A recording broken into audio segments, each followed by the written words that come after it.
All right,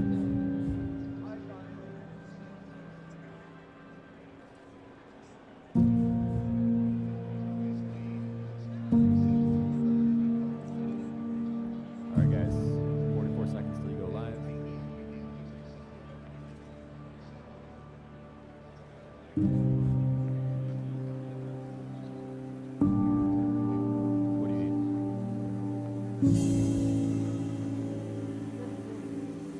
All right.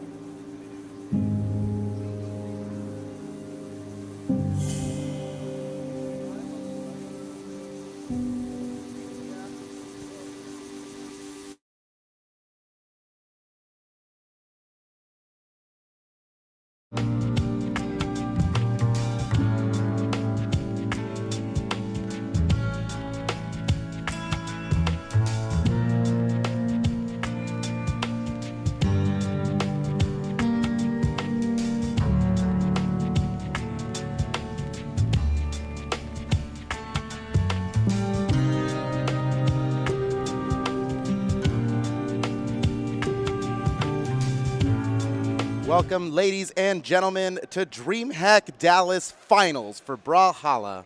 This is going to be an exciting day. We've got top 8 happening on stream here, and the competition is intense, especially our first match coming up. Yeah, both of the matches that are on the winner's side of top 8 are matches that we've seen. It's basically 2019 Grand Finals and then 2018 Grand Finals. We've got Boomie and noeL on one side of winner's semis, and then we have Sandstorm and Wrenched, 2 members of Wildcard Gaming. A team kill. Team We're about kill to see a team kill on happen. winner's side.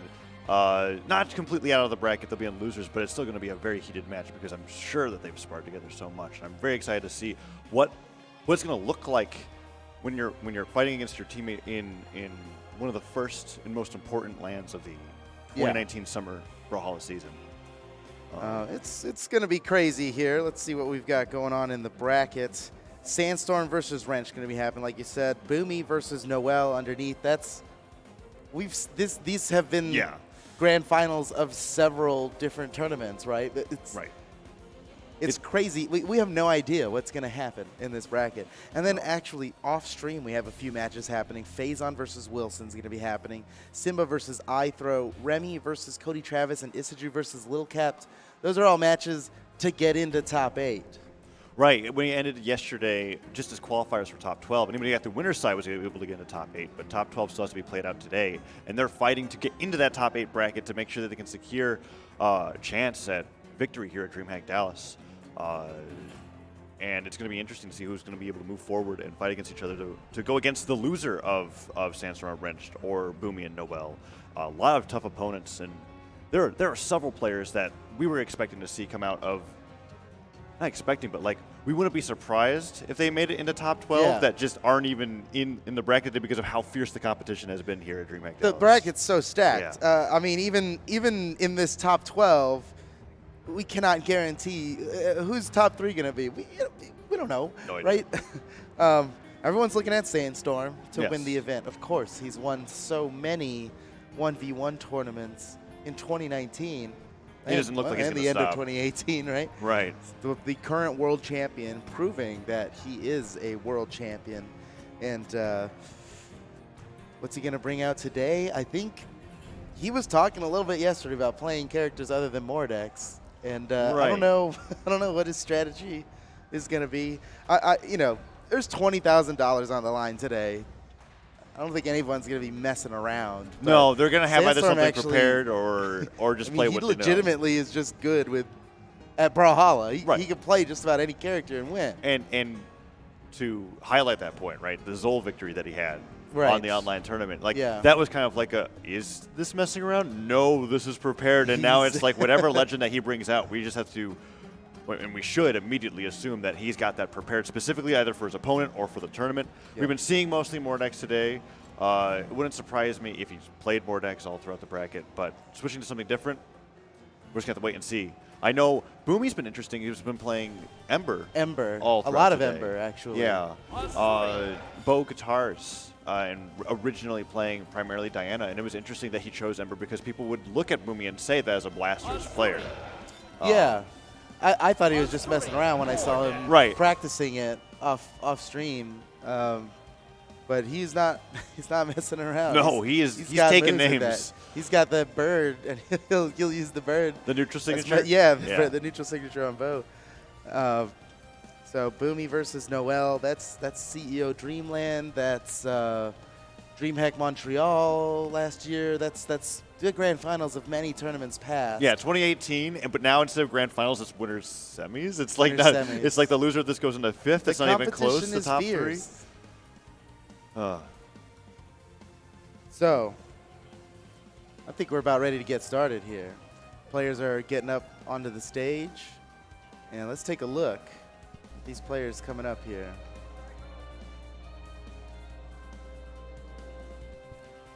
Who's coming? Oh.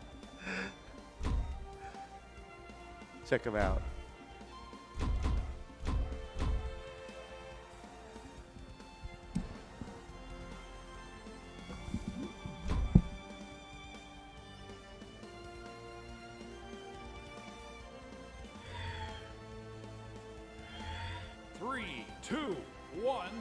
All right, here we go. Sandstorm versus Wrenched in the first game of top 8 today. It's DreamHack Dallas finals, and these guys are both on the same team. We're talking about this is Team Wildcard versus Team Wildcard. Wildcard Esports bringing these guys out here, representing. Yes, and they're not holding back punches here. They are both on their best characters. Yeah, we see Sandstorm on Mordex fighting against Wrenched on Asuri. The two characters we've seen used all day, and so far no surprise picks as they go into Twilight Grove for game number 1. Sandstorm playing very well with the Scythe. The first neutral light nair doesn't work. He gets the second one, and Wrenched fighting back very strong with the downlights off the island. He's always been like the best at getting downlight resets, and he'll combo off of that really hard. And look, there was the first one. Didn't lead into anything, but it put Sandstorm off the side of the stage, got more nairs, and Sandstorm at a damage deficit at the very beginning of this match. You know Wrenched is hungry for this, right? Ever since the World Championship of 2018 where they met in grand finals, he's been searching for his opportunity to surpass Sandstorm, and so far so good, but it is a best-of-5 set. He's got to consistently keep it going. And you just never know with Sandstorm. His gimping potential is insane. He can just take you off stage and end it. He has some of the most creative Scythe Nair combos into the wall for sure. But yes, Wrenched with the lead. And what's even more interesting is that this is the same tournament like last year, not at Dallas, but at Austin, that Wrenched came so close to being able to take the victory, only to come to second. So he has a lot on the line here, but the side stick doesn't actually still alive. Sandstorm really going after Wrenched there, but Wrenched floats up as high as he possibly can, and now starting to get some extra credit on this stock. I think Wrenched. Oh, man. That was. Oh, and now Wrenched falls prey. It was like a bait. It was like a super bait. And then both players were too afraid to touch the wall from the threat of the ground pound, but Sandstorm ended up winning out. But that was so close to Sandstorm. That was a small error by Sandstorm. Or, well, it would have been a huge error had he actually flubbed that one. And we did see him actually accidentally SD yesterday towards the end of the day for his promotion match into top 8. Luckily, that didn't happen here in the first game of the best-of-5 in top 8. Each set he goes forward. Doing that right now. Yeah, each set as he goes forward is going to get more and more important. And Wrenched, amazing down airs and using down air on the sword, similar to how we see him like get those. How did you refer to it with the downlights? It's like a combo starter where he can like get somebody in a situation where he can get those resets off the downlights. But he was like doing it similarly with the sword in the air. Sandstorm responding very well, though. Oh, good recovery. The right side of the stage, I feel like, is such a dangerous place to be against Sandstorm because he can, with his neutral air and his down air, like you just see there, able to active input, throw him off the side in reverse direction no matter which way he's facing. Another stock for Sandstorm. Now takes the lead, but he's deep in the red. Maybe Wrenched can equalize this. He'll have to equalize this quickly or Sandstorm will run away with a lead. That's just impossible to come back from. Nearly gets it, but the ceiling on Twilight Grove is very high. Sandstorm remains alive now without a weapon, no problem. He's got the scythe in hand now. Ooh, and Wrenched trying to catch him with that gravity cancel down light. Doesn't work out. Sandstorm punishes off the stage. Oh, the down air is that going to be it? It does. Oh, man. Okay, so Wrenched, he desperately looking for a KO. Took quite a bit of damage while searching for that KO, but it's not too much. He might be able to get this game. Ooh, and Wrenched attacking on the damage real quickly. Picture the sword. Sandstorm still unarmed. He's doing a great job of being able to throw his weapon away, deny Sandstorm from being able to pick something up, and these weapon spawns aren't working in the favor of Sandstorm. He's just waiting for something, but once again, Wrenched in the right position to be able to pick up the sword, throw it to the side, pick up the guitars. This is so close. I mean, anybody would look at this match and be like, oh, Sandstorm, Sandstorm's just on his way to grand finals, but this is looking like Wrenched might be able to take this. Really close now. Wrenched in the danger zone. Can't afford to get hit with a combo starter here because it could just end him. Sandstorm looking for a recovery. He's starting to bring out the killing blow signatures. Nice down signature. The weapon throw is avoided by Sandstorm. Wrench comes around the bottom side. A risky move, but it pays off for him as he's equalized the damage now. It's anybody's game. Next big hit could do it. Ooh, Wrench putting on the down signal. He got rid of his weapon, but he got an unarmed uppercut anyway. This could be it. Yes, Wrench takes game 1. Very impressive final stock from Wrench. Oh, man. Definitely behind when damage started out, but I love how Wrench played the game. The weapon spawns worked out so perfectly in his favor. When it was on right side or left side of the map, he continued to get a hit or a weapon throw, pick up the new weapon spawn, toss it aside to hold on the guitars for as long as possible. By the time Sandstorm finally got the gauntlets, he was already in orange, and Wrench was able to close out the stock. Amazing game. He made some risky plays, but it paid off. He can just keep doing that. He might run away with this set. See what happens here. Sandstorm grabs the first weapon. Wrench unafraid to fight unarmed. Now armed with some guitars. Oh, man. So this is interesting because we talk about Sandstorm's off-stage capabilities, but Wrenched also has that legacy of being just totally brutal off stage, giving you at white. It doesn't matter what health you're at. Wrench can just get KOs, but so can Sandstorm. And it seems like Wrenched is a little more hesitant to fight off stage than he would be against literally anybody else because he's respecting Sandstorms. But in fact, the one time that he did fight the downlight reset. He didn't catch the dodge. Uh-oh, off stage. That signature can be brutal. What? A grab. Can he make it back? He does. Close. A gravity cancel sidelight unarmed in the air. Yeah, that's pretty impressive for an edge guard option. It was just too little too much. Wrench with the guitars. Nice little Sarah slide. Swats Sandstorm to the side. Downlight starts. He tosses the weapon away to pick up the sword. He's going to go for a recovery finished. No, just nair after nair. Sandstorm's taking so much damage. He throws the scythe down just to have a chance now without to land. a weapon, Wrench takes advantage. The 3 seconds Sandstorm didn't have a weapon, Wrench was able to grab a KO off of it.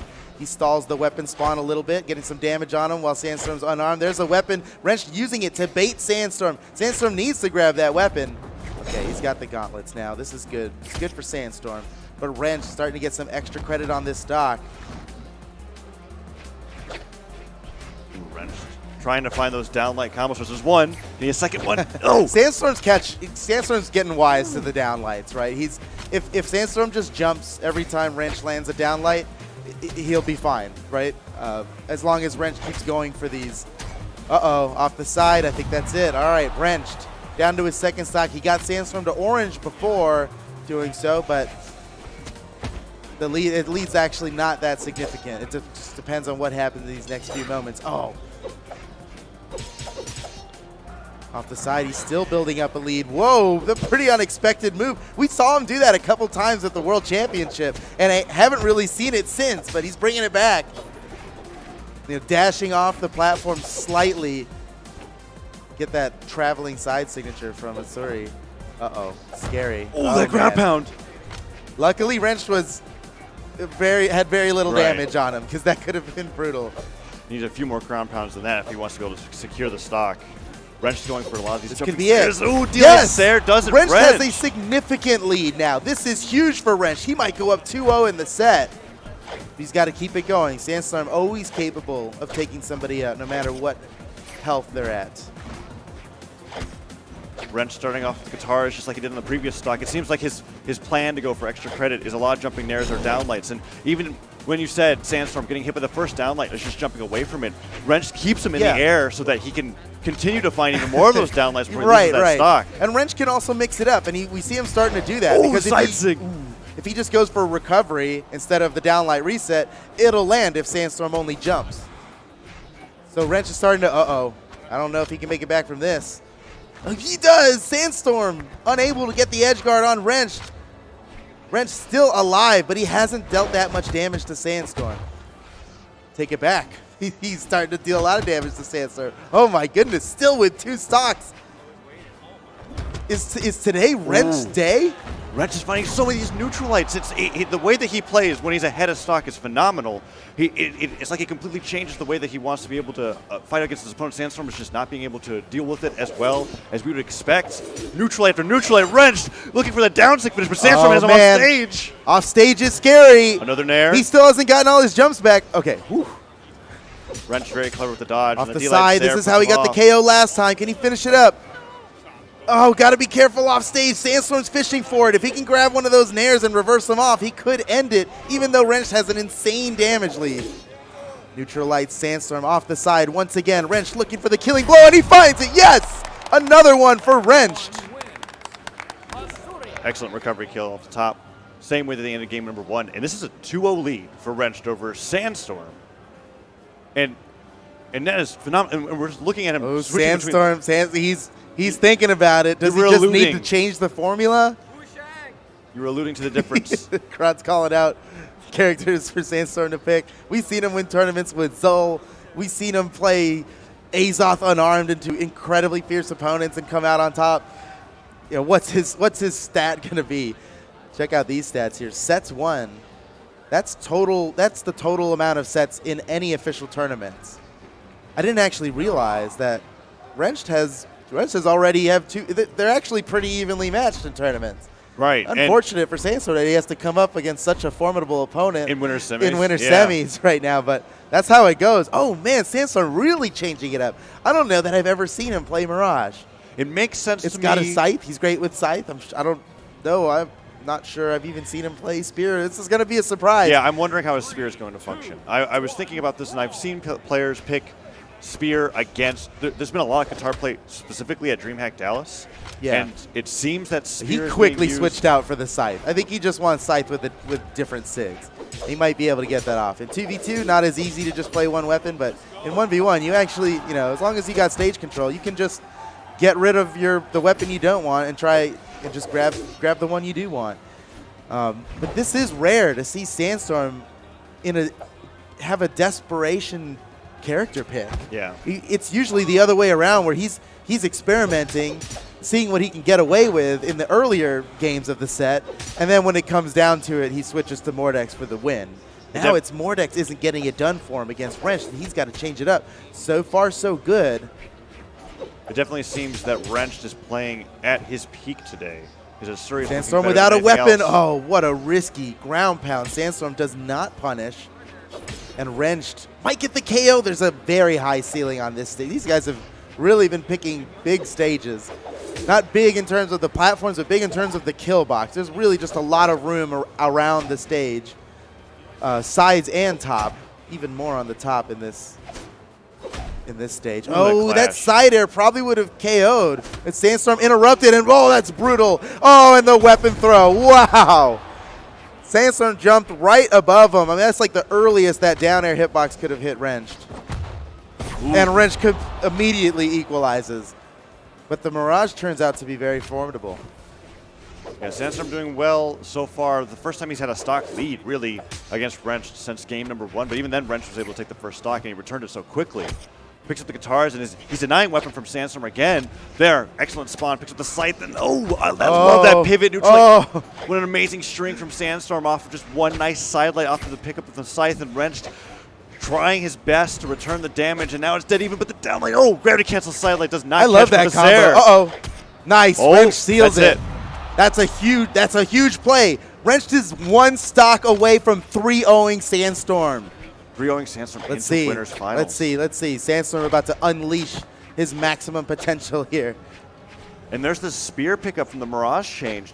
He gave up the gauntlets from Mordex, and I was thinking maybe he wanted to use this spear for its side lights, its neutral lights, just keeping Wrench from being able to get in with the guitars, but Wrench is just too formidable with the weapon. He tosses the spear away, realizing he just doesn't have what it takes to be able to use that weapon. Goes back to the scythe and doing so much better with it. Already is putting Wrench towards red. Oh, the scythe does again. Oh, man. At the earliest possible time that he probably could have KO'd with that move. Sandstorm evens things up 1-1. And he had Wrench had such a big lead here, and it's just been squandered. Sandstorm now, equalizing the stocks here, and the damage is not too far behind either. Can Wrench just close this out? So close. I feel like if Sandstorm gets this win and gets the set going to 2-1, Wrench might get in his own head and not be able to finish it up. I mean, once Sandstorm gets going like that, when the momentum's behind him, it is hard to stop that train. Wrench needs to stop it right now. This could be it. Wrench wins 3-0 against Sandstorm in winners semis. What an incredible. What a game. And it ties up the set counts 3-3. That's 3-3. These guys are evenly matched. Sandstorm won on the big stage last year, but Wrench is showing that he's got what it takes. And now Wrench is going to be chilling in winners final while we play out the rest of these matches. Guaranteed top 3 at DreamHack Dallas. That's a lot of money. Congratulations to Wrench for winning that set. That is crazy. And it wasn't even a 3-1 or a 3-2. It was a 3-0. A 3-0 in which I feel like for the first time we watched somebody take Sandstorm off of his main legend pick. Like you were really highlighting that. I don't think I've ever seen that. He's experimenting or he's trying something different. I heard that when he was playing zoeL all throughout the tournament, the only player that made him switch was Crocky. Yeah. Right, and he made him switch back. But over to that just goes to show yeah. that his Mordex was always like, okay, playtime is over. Right, I need exactly. to just win this. And that time it was. And now he's, for once, the first time ever, his Mordex was not enough to get it done, and he's trying to use something else to get it done. Right, Wrench and it was close, but man, Wrench just super solid play. He just won that game. So up next, we're going to be having Boomie versus noeL, and this is an exciting one.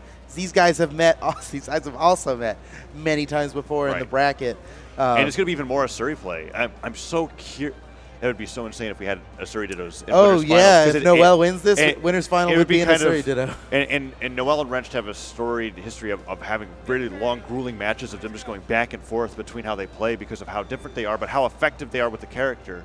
I would be very excited to see a winners finals between the two. But and noeL has been doing he's been doing incredibly well today or this weekend compared to the rest of the early of 2019. We were talking about in 2018. It was Boomie noeL almost all the time. Yeah. One of them was in grands and one of them was winning. It was going back and forth. Yeah, always. It used to be almost every LAN we'd go to. It's Boomie and noeL in grands, right? Now they're meeting in winners semis. They're fighting to get into winners final for that guaranteed top 3 spot. This could definitely go either way. Both these players respect each other's play a lot. noeL, probably the more disciplined of the two in their play style, much more reserved, cold, calculated type of gameplay. Right. While Boomie, willing to take more risks, play a little more technically, try to surprise noeL. And this is something. I'm trying to reference a match, an interview that we had with noeL like 2 years ago. He was talking about Boomie and his play style, and he said something along the lines of, when you fight Boomie, and he's throwing out hitboxes, he's forcing you to play a way that you don't want to play. He's putting you in a position you don't want to be in, and that can mess you up. So lately in their play, I feel like I've seen noeL try to mitigate that as much as possible, and we'll probably that's sort of conditioning through the moves. And that's what put Boomie over noeL in a lot of those tournaments, was that Boomie's forcing noeL to do something different. Right. noeL has a calculated playstyle, and if he can't do that calculated playstyle, Boomie should be better off, right? Well, we'll see how this match goes here as they're getting ready to start. Can Boomie force noeL to play a way he doesn't want to play? Does noeL, now that he knows that so well, there's been so many tournaments now since then, does he have a strategy specifically for that? We'll see. We're about to find out. Boomie is rocking the Russia flag. That's a shout out to his good friend Dobrian. Oh, absolutely. Who is living in Russia, maybe watching right now. Hi, Dobrian, if he's there. Top player from Europe. Okay, here we go, ladies and gentlemen. Boomie's playing Ember here against noeL. noeL versus Boomie at DreamHack Dallas 2019. And we're starting on Blackguard Keep. Boomie on Ember that he's been playing all throughout the weekend in ones is going to continue with that. And we see a lot of amazing neutral signature utilization. And I'm wondering if noeL is going to fall into the same traps that Boomie was setting up for his previous opponents, like Travis. That dodge, though. noeL already, in just the first few moments of the match here, has tried 3 times to gimp Boomie with a falling Qatar Nair. And, you know, if you hit that move right, and trust me, noeL can do that, it will just gimp, especially on a 3 defense character like Ember. Boomie getting rid of the Qatars, clearly looking for a bow because he wasn't even trying to initiate with that one. He just let it go. He's got the bow now. Oh, and there's a neutral sig. Right off the side light. Disarms noeL, sends him towards the left side of Blackguard Keep. Guitars are picked up, but that Sarah was just a little too high as noeL was able to punch. Oh, the side sig. You see noeL fast fall to avoid that weapon throw. Side light. The pinpoint precision 2 side lights. I don't think noeL has another recovery option left. Just kicked twice to death. Simple. Couldn't make it back, and as the platform rose, it was going to get harder and harder for him to come back. He just falls to his death, and now Boomie, a solid stock ahead, even though noeL had such a great lead and gimp opportunities. Oh, gravity cancel, neutral light on arms. It's crazy how Boomie has taken such a complicated matchup and simplified it so much in terms of like the edge guard. He had the platform there, just an unarmed side light. Oh yeah, he let the platform do the moving. Yeah. So all evened up now. This is going to be a good match here. Super even. Oh, now Boomie getting the falling Nair gimps it. Oh my goodness. noeL is down. He was at like white. That's crazy. Yeah, those fresh stocks all around. Man, that's going to be hard to come back from. What a gimp from Boomie. Putting noeL's strategy against him. We saw noeL going for that over and over in this match already. And now Boomie's starting to run away with it. And there's the neutral sigs that we were talking about, those side lights and all the things he was able to mix it up with. And he went for that reverse ground pound. Didn't quite find it, but noeL fighting his way back in, but so much damage already taken. If Boomie can find another side light neutral sig, oh, you even heard the beginning of the move.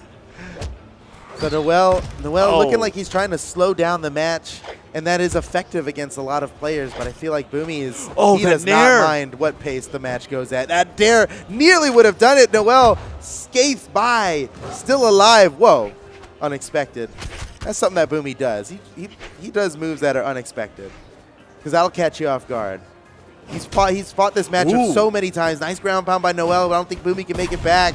Down to his last stock, but noeL is so damaged. Can he make up for that incredible gimp Boomie got earlier? Because it's not going to take much. noeL lost that stock in white. Boomie could very well have the same happen to him, but he's staying away from the edges. Ooh, that dash forward weapon toss to put noeL on the stage. 2 weapon tosses. Oh, but he goes underneath the stage. That unarmed dare could have done it. Doesn't want to risk. Boomie's smart to go back to the other side of the stage underneath. Unarmed side air nearly KOs noeL. He cannot survive much. Oh, that was a Hail Mary of a ground pound. He really risked it all there, and it did not pay off. Boomie was ready to avoid it, and that was his demise. noeL kind of took himself out there, but had he landed that, could have easily converted it to a KO. So he risked it for the biscuit, but no biscuits. No biscuits here. And Boomie doing an incredible job securing the KO with the weapon toss afterwards, recognizing the risk that he took and punishing it accordingly.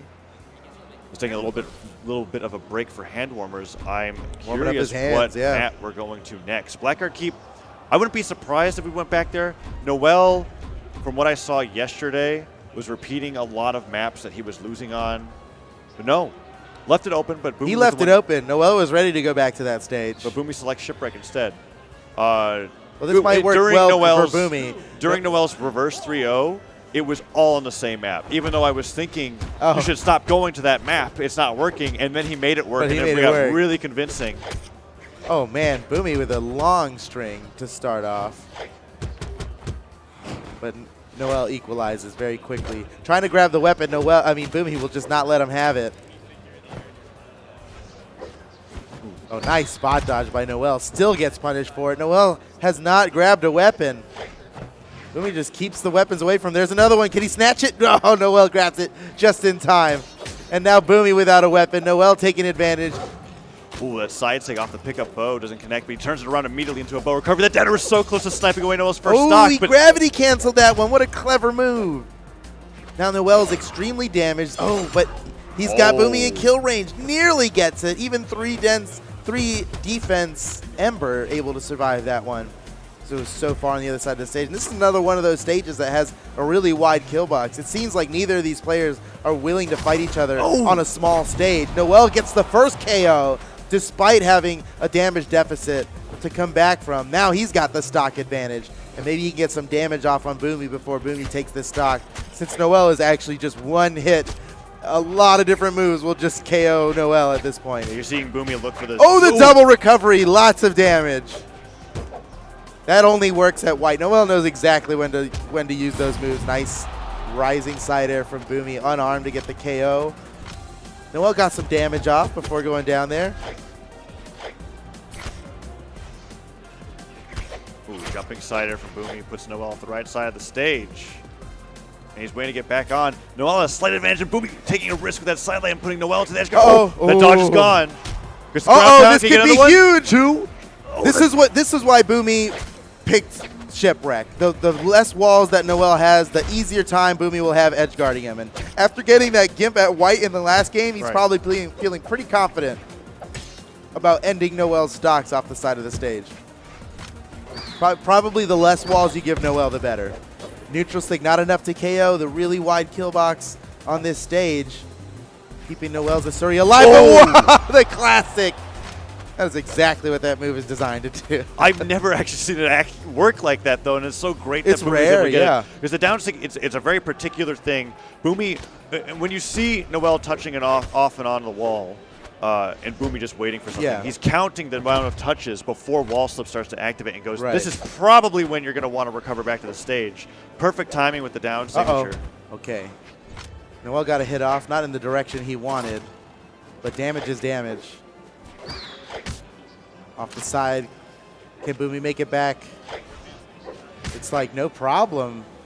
noeL gets a little more damage off, but the damage doesn't matter at this point with how red Boomie is right now. I can't believe a grounded slap like that almost got the KO on Boomie, but he's still alive. Double uppercut. He's starting to run away with a lead here. Downlight neutral. Oh my goodness. Way up. Okay, got reversed on him. Boomie was really going after it that time. He could afford to make that mistake because he had 2 stocks. He got noeL in red before going down to his last stock, but noeL's really bringing this back quickly. Boomie does not have a weapon. noeL's not going to let him have that one. Instead of starving him of weapons, he's using the weapon to bait Boomie into a position he doesn't want to be in. Boomie quickly gets back at noeL and now goes up in the set 2-0. A little head shake there because of how well noeL was pressuring him off to the right side of the stage, and you're right. Yeah. When you have a lead like that and you start losing it, I understand the head shake there. You know, it shouldn't have been that close with how much of a lead Boomie had. But you know what? Only the set count gets recorded, right? You know, we don't know how close each match was or how far away it was. That was a nice reversal.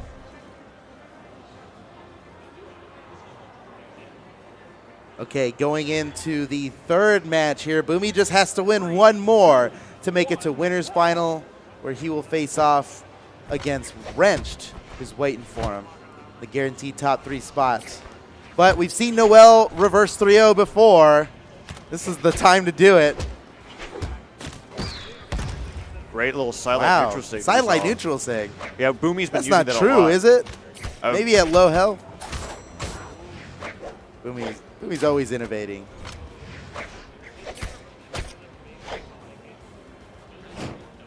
Wow, what a risk. And now he's going to lose his stock for it. Unbelievable. He's got such a big set lead. I can understand why he's taking those kinds of risks.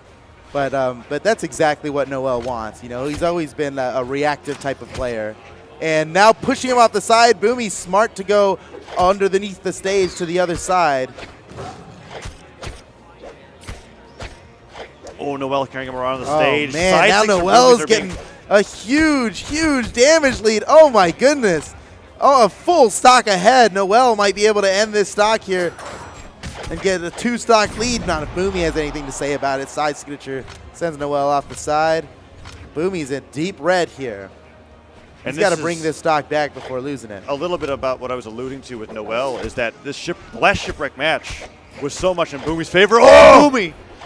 The offstage chase dodge down air. No, noeL makes it back. Can he get the K off the top? Ember going straight down with the ground pound. Stops with the neutral light and the down light. What a punish. Wow. Unbelievable. Pivot, gravity cancel, down light. It's like he knew Boomie was going to guitar down light, but it's so fast there's no way he could have reacted to it. Nice play by noeL, man. Oh, noeL doing fantastic, but Boomie finding his way back. And Side sig actually gets that KO. I'm surprised it KO'd. Me too. From center stage, even a little further than center stage, he got the KO. And noeL wasn't that red. Boomie knew, though. Yeah. I think Boomie clearly knew that was going to KO before the send even happened. Because we haven't seen him use that signature barely at all. So man, and now Boomie getting some strings. The match has been evened up. Man, we've seen the lead swing in both directions. And Boomie has just brought it back. That stock he lost at the beginning was like really early and has now just evened things up. This could be it for noeL. Boomie just needs to win one more to take the set and move on to winner's final. DreamHack Dallas 2019. Looking for it. Okay. Boomie makes it back. It's guitars versus guitars now. Oh, got to be careful.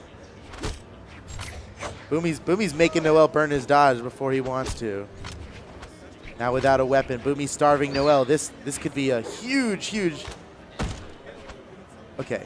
Ooh. Okay. He's so still close. in. He's still in. noeL fighting for his life. Oh, that would have gotten the KO. Toss the bow away. The recovery. Is that it? It's not enough. Going up for it. Boomie still doesn't have a weapon. One more, and noeL has done it, preventing the 3-0. He's back in this set. That's the beginning of his reverse 3-0. He's done it before. He's ready to do it again. I'm wondering if he's going to go back to Shipwreck because that first stock from Boomie was lost so early, yet it still was such a close game. noeL seems to like to do that. I wouldn't be surprised if we went back to Shipwreck. Game 1 on Shipwreck, Game 2 was on Shipwreck, went really well in Boomie's favor. Now noeL barely clutched it out. I'm feeling like if they go back again, it's going to work really well for noeL, and maybe we'll have another reverse 3-0 situation like we did earlier on yesterday. We have definitely seen this before. No character switches from either of these players. And we are going to Blackguard noeL. I saw noeL training on Blackguard Keep earlier today. He has perfected the distance of a lot of different moves. His dash jumps will scale just right against the wall. I mean, he's been training for this.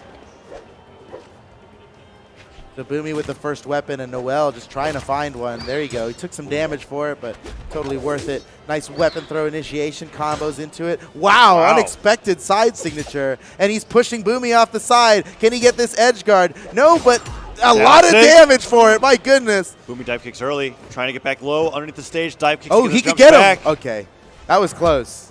And Boomie that was a pretty platform. Risky understage right there. Oh, the ground pound hits. noeL going off the other side. And Boomie commits real hard to a ground pound, but makes it back. Oh, okay. Who's going to get this? Oh, that down air would have done it. Boomie avoids. They're both like just trading shots, killing blow shots at each other off stage.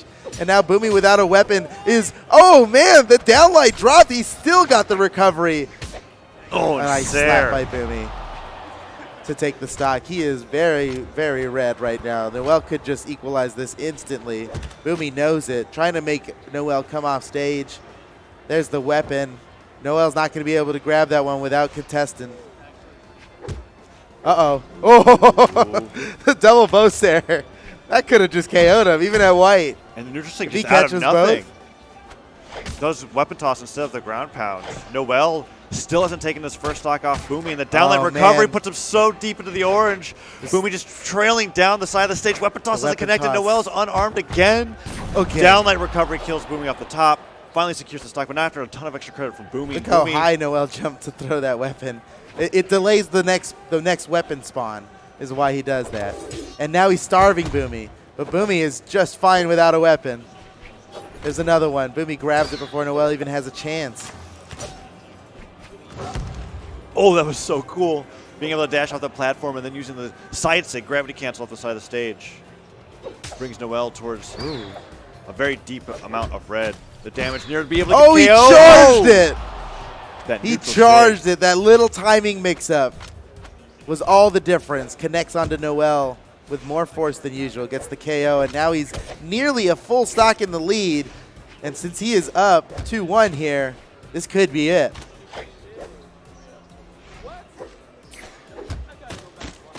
Oh, cell light, down light, neutral light, the bread and butter bow combo. Okay, and he stuffed his signature there. noeL might just finish this. There, he gets it. He's been looking for that spike neutral air all game, all match. He finally gets it.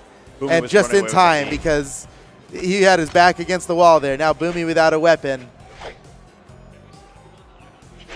noeL not pressuring, and Boomie comes in and pushes noeL away, grabbing the weapon in the process. Off the side, Boomie could end it right here. He was looking for the fadeaway side air, but noeL caught onto it. Okay, what's he gonna do? noeL's got to be careful here. He's at death's door. This could be it. Boomie! Oh, man, noeL barely survives. He won't get another chance like that. Has to play the rest of this stock perfectly, and that's it. Boomie takes the set. 3-1, moving on to winner's final, where he will face off against Wrenched. Guaranteed top 3. A wonderful side sig to be able to end it off in a 3-1, and it looks like noeL wasn't able to get that reverse 3-0 that we saw earlier on in the I wouldn't have, yeah, he's been getting that. I wouldn't have been surprised if he got that. He really can, he can hunker down and just get it. You know, even when the stocks are against him, he's able to do that. We've got some updates in the loser's bracket. We don't have to check ourselves. Cody Travis 3-0'd to get into top 8. Oh my goodness. No. Remy over Cody Travis 3-0. So that's even. Oh, that's that's huge. kind of crazy. Remy 3-0'd Cody Travis to get into top 8. And Remy has been doing very well in singles as of late, and it's cool to see, because the storyline for Remy usually was that he was incredibly inconsistent when it came to his ones placements. He could be anywhere from winning the tournament to being 65th, but as of the past few events, it has been tons and tons of top 3s, even tournament wins coming out from Remy. And even though he's on the loser's side going into top 8 here at DreamHack Dallas, there's a high chance he's going to be able to get into the top 3 to be able to contest against players like Wrenched. Simba also 3-0'd iThrow to get into top 8, and Phazon scrapes by against Wilson. That was a close set, 3-2. Wow. Incredibly close. So we've got our top 8 now. We can show you what the top 8 bracket is. This is, well, and then some, right? We're at top 6 now, basically. But Wrenched and Boomie, of course, in winner's final. You guys already knew that, but check this out. We got Faison and Simba in losers. That should be coming up next here. And Remy and Little Caps going to be facing off in top 8. The winner of Phazon and Simba goes on to fight Sandstorm in losers quarters.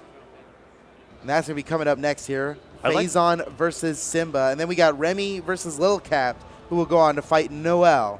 So, who do you give favor to here, Taza?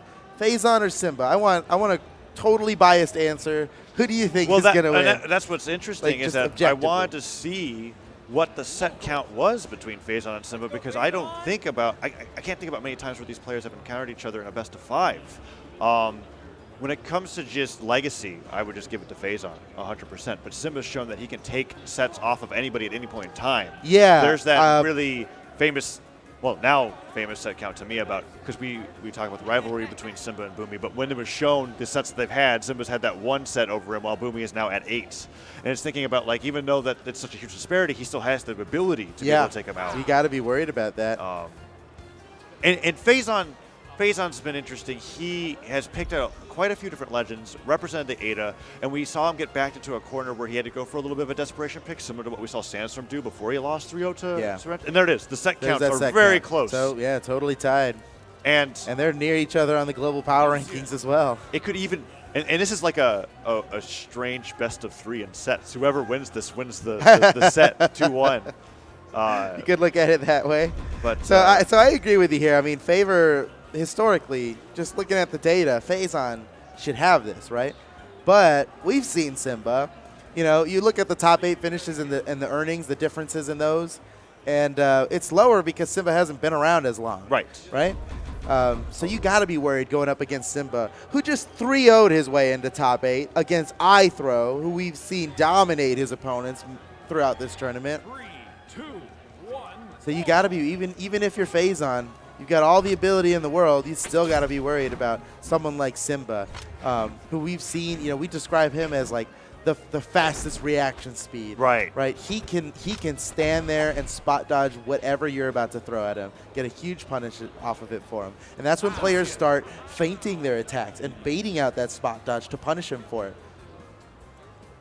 I'm very interested to see how Simba plays against Phazon's guitars. I know he likes Lucian a lot for the blasters and the stat line. One of the lowest force legends in the game, if not the lowest. Yeah, lowest force, but the SIGs make up for it. Absolutely. And they're quick and powerful, and you can just use them sometimes, especially if you be unexpected with it.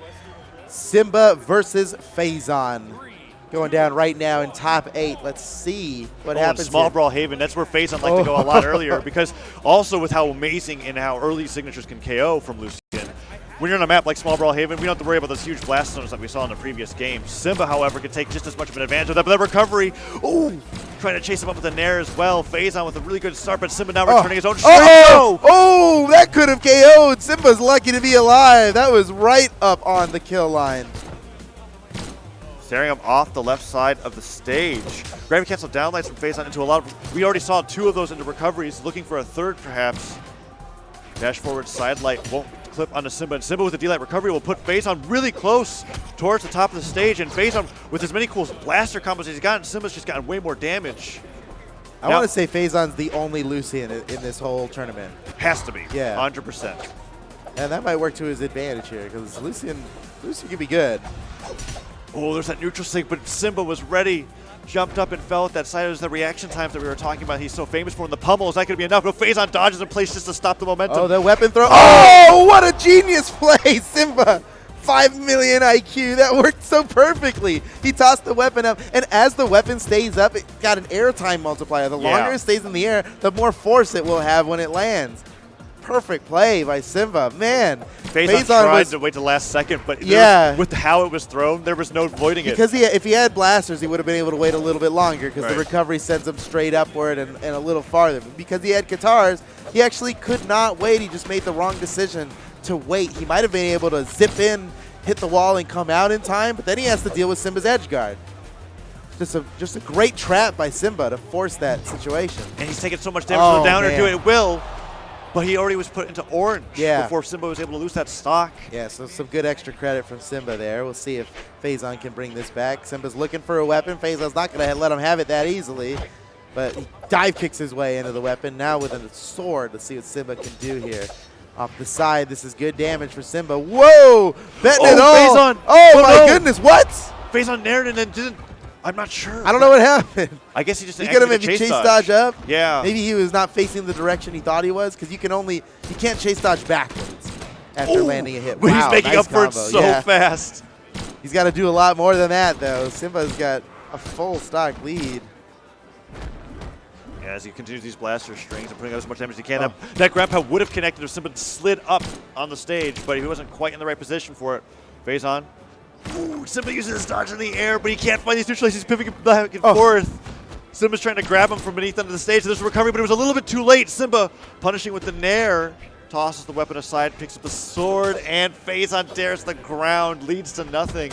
And the recovery's not going to KO just yet. Wow, still not enough. I'm surprised. Simba running away with a lead here. He's got Faison in orange at 1 stock. The signature from Faison gets the KO. Faison. He's got the crowd behind him. He's in red. This is going to be tough. Off the side. Simba might be able to end it right here. That neutral there would have done it. Faison scrapes by. He's still alive, and Simba is keeping the pressure up. 2 weapon spawns gives Faison 1. But this could be it. Yes, Simba takes game 1 rather convincingly. Yeah, that second stock where he lost, where he didn't get the chase dodge after the nair.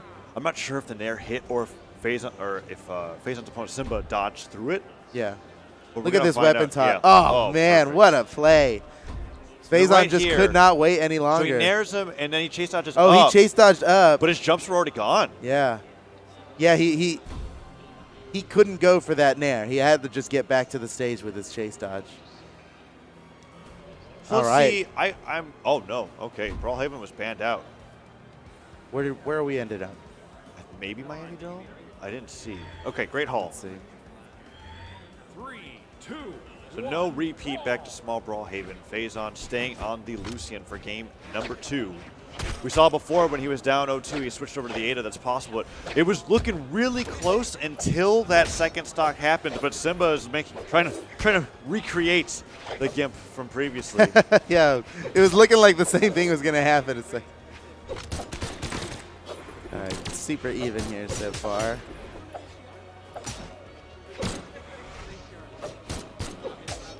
just back and forth between these players. It's almost like it's one hit for one hit every time. The problem with that, well, no, I guess Luce and Val are equally tanky when I think about it. They've got an okay defense stat. Yeah, but Phazon has much lower force. So when they're trading evenly, I think Simba's Simba comes taking out way on less. top. Yeah, you're right. And takes the first stock. Simba's looking good. I mean, Simba hasn't lost today, right? 3-0'd his last match. Now one game up against Faison. Ooh, and He's Faison on fire. Looks like he's taking a page out of Little Cap's book with that stopping and waiting with the neutral lights. Switches over the guitars, and the neutral stick misses. Tags on a little bit more damage with the side light, but Simba is still healthy. Neutral stick doesn't KO just yet, but it clipped him to the very end of that rotating hitbox. Oh, Faison gave him room to come back there, and I'm surprised that he didn't go for an edge guard. Oh, the neutral stick doesn't connect that time. He's got so much damage on Simba, but he's got to find the killing blow here. Uh-oh. Ground pounds. Okay, he made it back to the wall. He's got his jumps back. I feel like I'm starting to see the struggles of being a character with as low force as Luce, and that recovery even then felt like it barely KO'd. I thought maybe it wouldn't. It would have proved your point perfectly, but yeah, it is. Because if you don't hit the it does seem tough. Then you just have to do that much more in neutral. Right, and it becomes pretty obvious when you're trying to go for the signatures, right? And you know, these guys know the distances of all the signatures perfectly. They're not gonna fall prey to something like that. Ooh, oh, he gets the read. And the KOs, double silent recovery. You know, Simba's just going for hard reads off that side light. A lot of times you see Gauntlet players react after the first side light, and try for something else. To see what their opponent's And you would think Simba would be doing that, considering how excellent his reaction speeds are. But instead, every time he does a side light, he just tries something else. Maybe it's another gravity cancel side light. Oh, that air recovery. But yeah, you're right. And maybe it's what's recovery. Cool about that is that we talk about how Simba's so great at reacting, but if he does do options where reaction's not involved, maybe that's what they're not expecting the most. Yeah. He's going for the same one here. And Phazon's starting to get wise too. This could be it. Phazon is down. Game 2 goes to Simba. I'm starting now to see. 2 stocks ahead. Look how calm and collected this guy is. It's making sense why he was able to 3-0 I throw if he's playing at this level right now. And I'm wondering, is Phazon going to stick to Lucian? I think the force problem is just too much. We're seeing him get 4 or 5-piece gun strings and like being barely brought to a different color of damage. Yeah. Whoa, is that? Wait. Okay. Back to the Val. Back to Val. It's been some time. I've been waiting for this.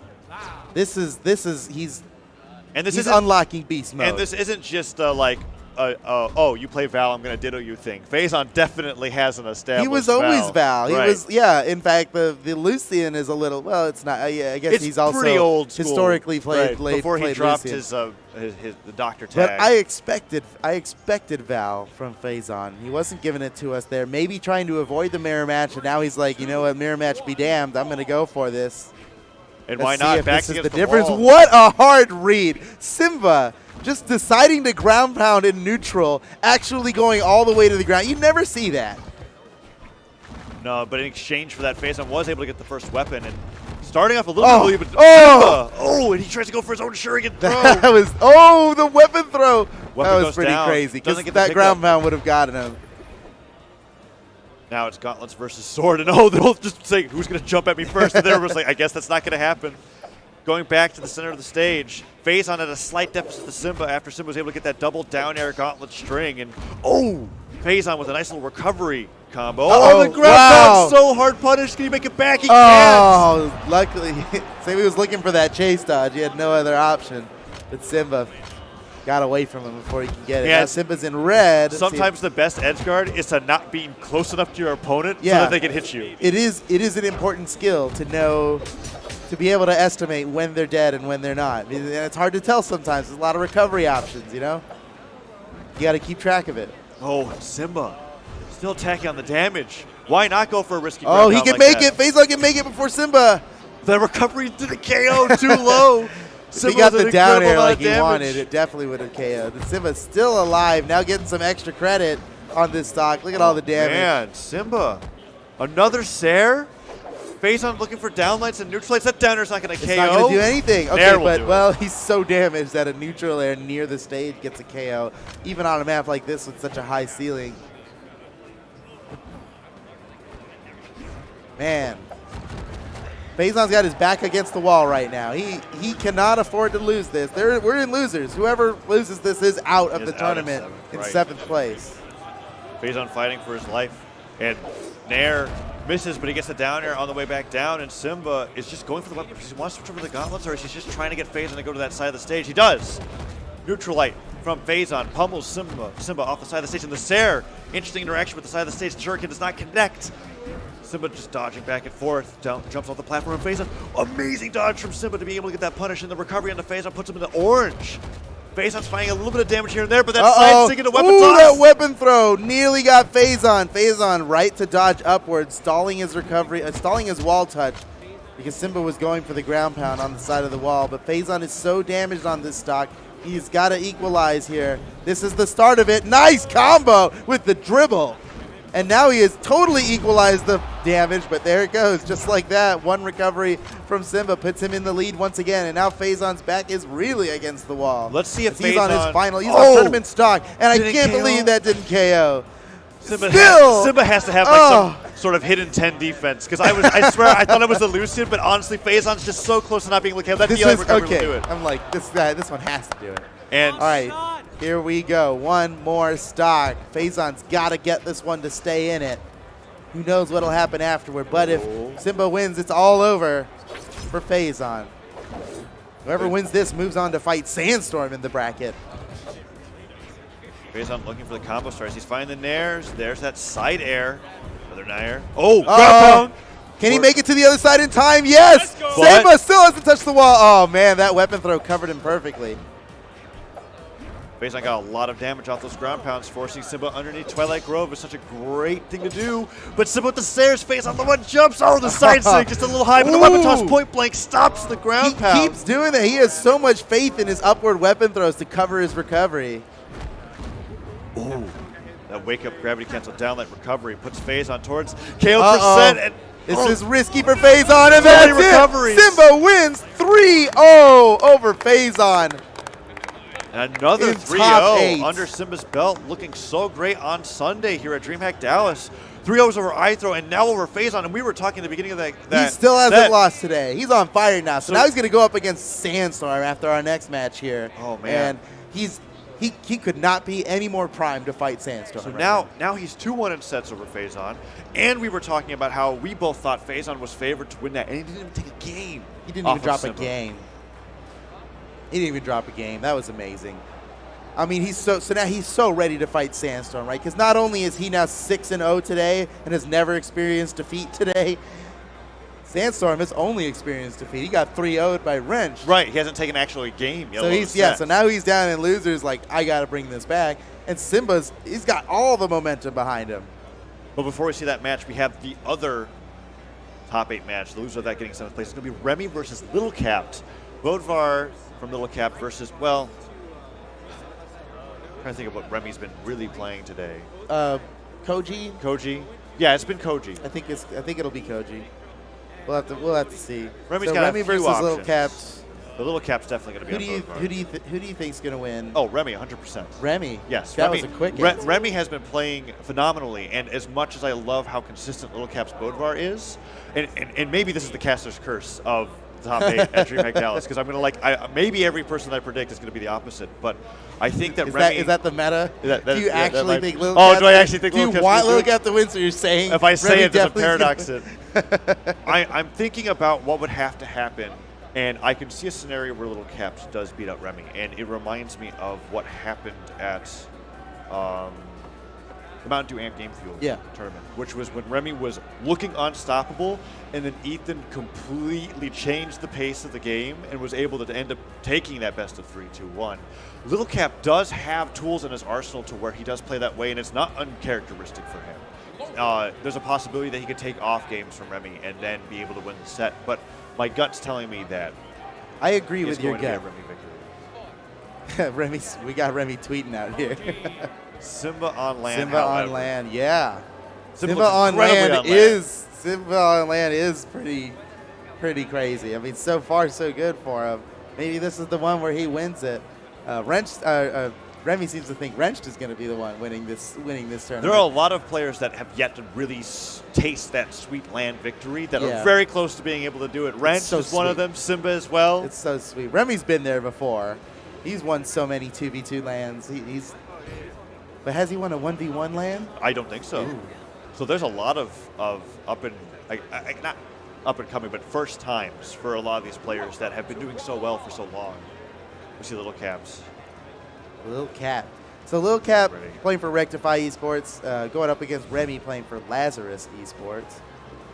Lil Cap's got he's got the crap on main stage. Come on. Come on with that. Count. Ooh, look at the set count. Full PR 7 of both. They are not both power rank 7. What's going on here? The sets are interesting to look at. 5-1 in 1v1s. So Lil Cap has done it before. It's not out of the question. I mean, it's never out of the question, even if it was 5-0, but to have that one set win is incredibly important. Yeah. Well, I mean, it looks like they're very evenly matched, but you look at the set history between these guys, and Remy definitely has the edge on Lil Cap, but it's not impossible for Lil Cap to win. He's already got one. I don't remember how recent that one was, but what Lil Cap... That's a great button check from Remy. Lil Cap's got an advantage, I think, in that his play style is a bit unique. Yeah. It looks like Lil Cap might have a button issue. Nope, never mind. Turning his head to talk to Paper Fairy, our head TO here. And I'm wondering, what is he saying? It's an interesting Paper Fairy's not getting up, so it can't be that critical. So Lil Cap, what I think he's got going for him here is that his play style is very unique.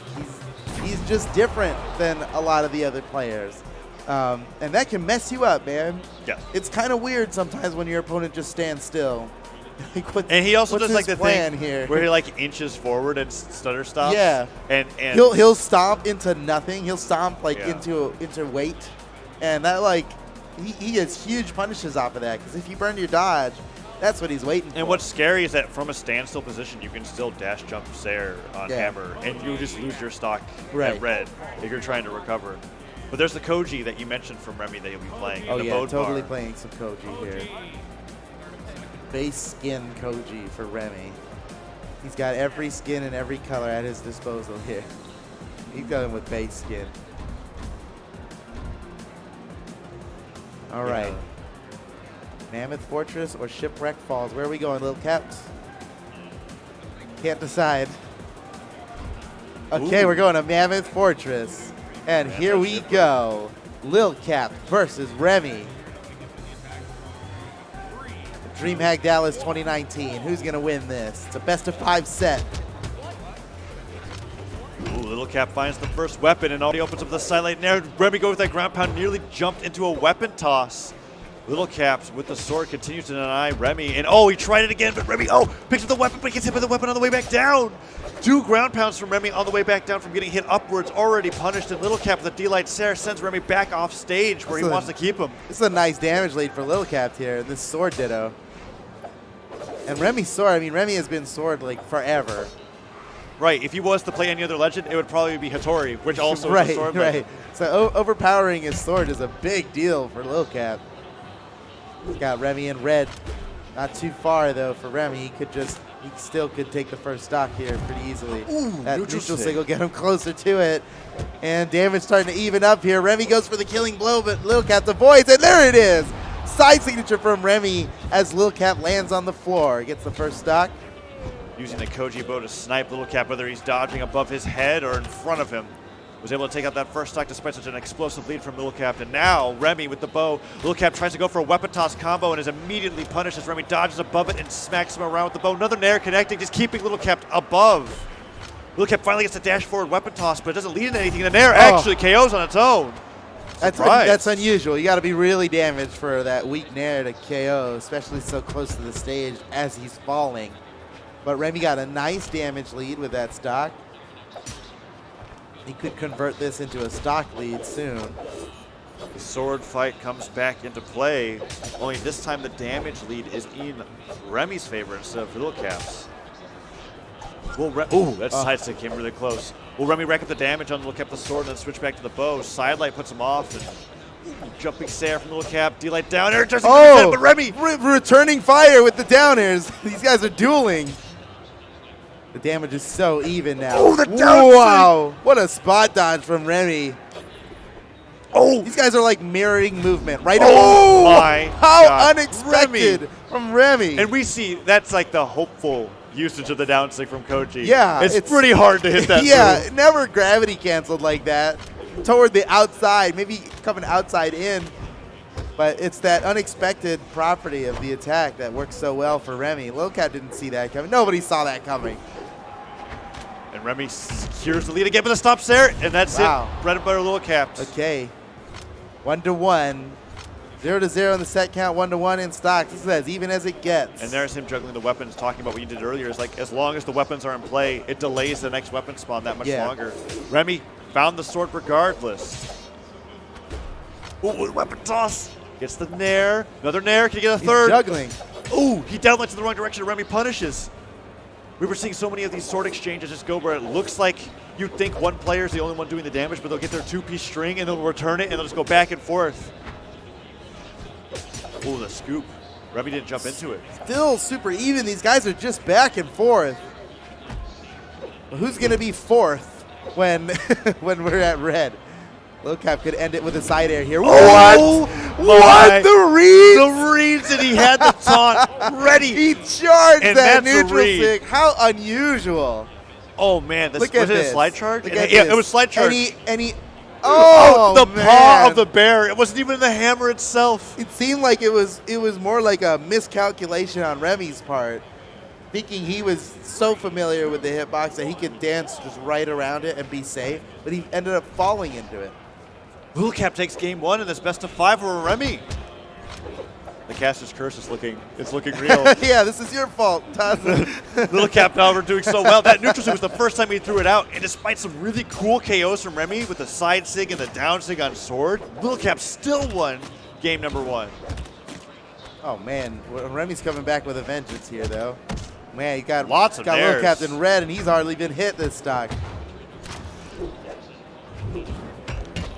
Jumping Sair. Oh, tries to go for another Sair again. Stomps aren't connecting. Remy's got Little Cap so damaged, but oh, the side stick just like game 1. Takes out that first stock, and Remy's not nearly as damaged as he was previously. If he can keep catching Little Cap's landings with nairs, that's going to be huge. Little Cap isn't even risking going off stage with down airs because Remy has the bow. And the last match was constantly extremely even. It's looking like Remy has the opportunity here to run away with the lead. Not if Lil Cap has anything to say about it. I take it back. But it's totally even again. Lil Cap's hardly damaged on his second stock. And these guys are just super evenly matched. Weapon spawns, picks up the sword, just expects Little Cap to stand still, but Little Cap's been moving a little bit more than we're used to in this set. And much to his advantage, Scoop puts Remy up, and that's the third time that I've seen. He has gotten so much mileage off of charging his signatures, which you just never see in top tier play. Right. A lot of players will just think, I want to get the signature out as fast as possible so that I will hit. But when Remy's just playing around that possibility, right, exactly. The timing mix-up is working so well in Little Cap. He does it again with a down stick, and then Remy just falls into a neutralite from Little Cap. Little Cap picks up the hammer again. Will we see one of those charged side sigs or neutral sigs? No. Recovery from Remy, but Remy doesn't even pick up the weapon. Man, look how even this damage is. Okay, stock goes to Little Cap. If history is to repeat itself, Remy will just get a stock immediately here. But Little Cap defying history. Never mind. Okay, still alive. Little Cap gets some extra credit. No, can there he make it back? Oh, there's no way he can make it back. Once again, totally even. Using the gravity cancel taunt for his teammate to save him on the way back up. If only. If only. Little Cap's even on stocks now. Another stomp, and that was it. I don't think he moved for 3 seconds. And he landed 2 stomps from Remy just trying to approach onto his position that he called home. He gets a lot off the spot dodge. It used to be that you can cancel out of the spot dodge when an attack, but that is no longer the case, and he still manages. dead even in damage. Yeah, dead even. Again, these guys are just neck and neck constantly. I'm just worried because I feel like the second that Remy gets into that KO damage area, that Lil Cap's just going to charge up something.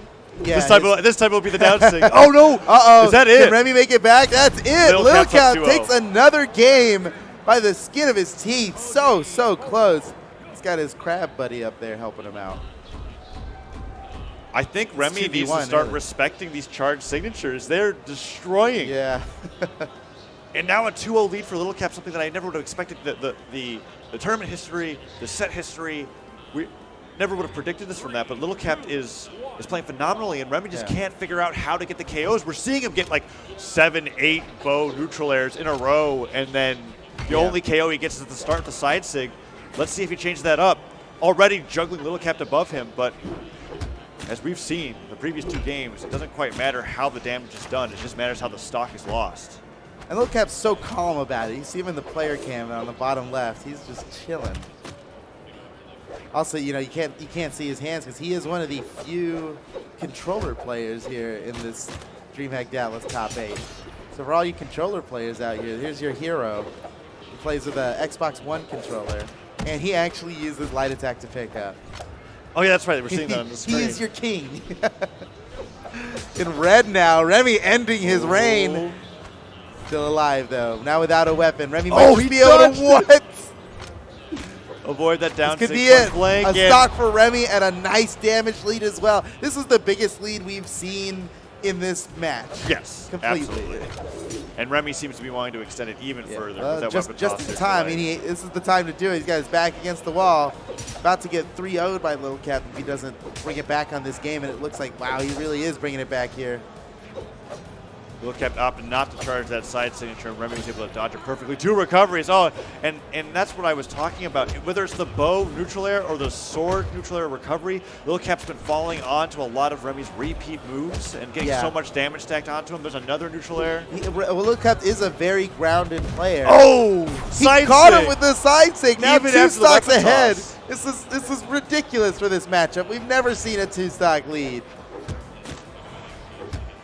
Oh, that double chase dodge. Oh my God. He went for it. He really went for it. It was worth the risk, I feel. Totally. If he got that, that would have been highlights for days. I say days, for months. It would have been like talk of the town. All right, well, you know what? He still got a bunch of damage off of it. He was 2 stocks ahead and deep in the red on that stock, so totally worth the risk.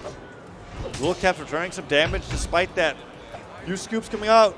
Remy not on the bow, the stop's there. Ooh, weapon toss stops Lil Cap from his strategy, but so many down airs are connecting. It's like the positions have been reversed. Finally, Remy gets Lil Cap off stage, but Lil Cap doing a great job stopping Remy from being able to touch the ground. Like you said, Lil Cap's such a grounded player. Yeah. Oh, again! What in the world? Charging up signatures all day. How does he manage? That will get anybody else killed. Nair, so close to KOing. And while Remy had a 2-stock lead earlier, Lil Cap has equalized the stock, and even though he's in orange, this is totally within the range of possibility to bring this back. If Lil Cap keeps playing a grounded game, there's nothing stopping him from getting 5 down airs, a bunch of D-light stairs. Remy gets hit Remy's in the side light. Oh, the Nair. Even though he's every hammer hit does so much. Remy was on the verge of 3-stocking this man. Yeah, what happened? Okay. This could be it. The weapon throw avoided by Lil Cap. Remy going for a corner edge guard, but Lil Cap wasn't coming around the corner. One good hit away. Could this be it? Yes, Remy not getting 3-out in this set. Downlight recovery on bow to finish it off. And as close as that was, I feel like it was still pretty dominant in Remy's favor. Oh man. That chase dodge up, downlight, man, that would have been incredible. Look at the fierceness. Oof. He's got to keep that up for 2 more games because he has to reverse 3-0 Lil Cap if he wants to move on through loser's bracket. Lil Cap very, very much in a comfortable position still, but now after losing that game and how hard he had lost it, even though he was clawing his way back, there's a lot to think about going into game 4. Mammoth Fortress is going to be in Remy. The side light reset. That's a lot of damage to start off with for Remy. Comes out of hit stun with a neutral air to stop Lil Cap's string. That's something we see Remy getting off a lot. While Lil Cap's getting a string off, Remy he is just trying to get that neutral air off because it comes out so quick. And an early stock for Remy. A very early stock, even earlier than the last time. It's getting harder and harder for Little Cap to find ground.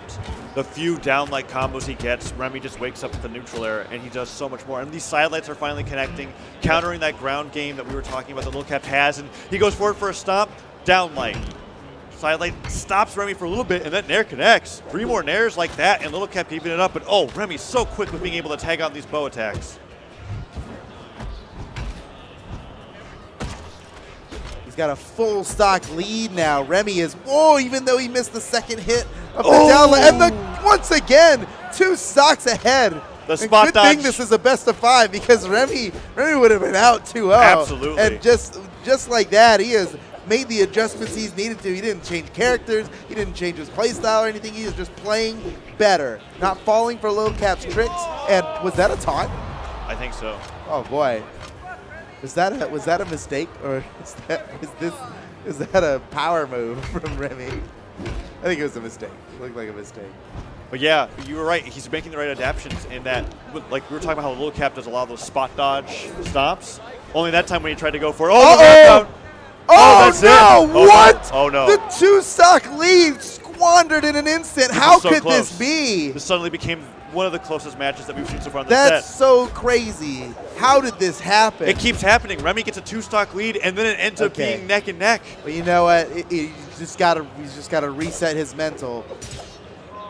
And it's tied up. Whatever happened before, it doesn't matter anymore. It's a totally even game. Anybody can take this. But Remy's if Lil trying to Cap get this wins, neutralized. it is over for Remy. Remy's got to win 2 games in a row here. Hammer nair? No, goes for the downer instead, and he accidentally lands on the platform. Neutral light casts too long. Remy's able to punish, but still Remy behind it. Damage that stops her, disarms him. Lil Cap might just win this right there. He goes for it again, but Remy catches on. Jumping Sair. He go for the Sair. No, Lil Cap goes all the way up. The off the platform. It still wasn't high enough. Lil Cap's. One more of those should do it off the side. Remy could end it right here. Does he He's get gotta it? watch out for the recovery. What a neutral air to cover his recovery back in. Lil Cap looking to end this right now. It's anybody's game. Who's going to get it? Remy, it's still not enough. How can this be?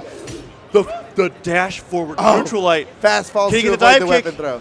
He gets the Remy. Oh, no. Okay, he gets it. Lil Cap's trying to recover. He can't make it He back. gets it, Remy. Oh, man, a sigh of relief. That was so close for Remy, and he has brought us to Game 5. What a nail biter. And the scariest part about that, for anybody watching that's a Remy fan, and Remy himself, is that it starts off as a 3-stock to 1. 3 stocks to 1. Both last games. Yeah. And then it goes down to the wire in the last stock. Lil Cap coming back so strong. I can't believe he brought it back like that. Okay, going back to Mammoth 5. Fortress, same matchup. Everything's the same, except we are in Game 5 now, and whoever wins this moves on. Whoever loses this is out of the tournament.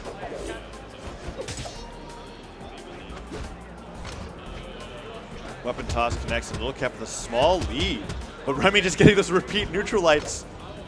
Taking a page out of Lil Cap's strategy book.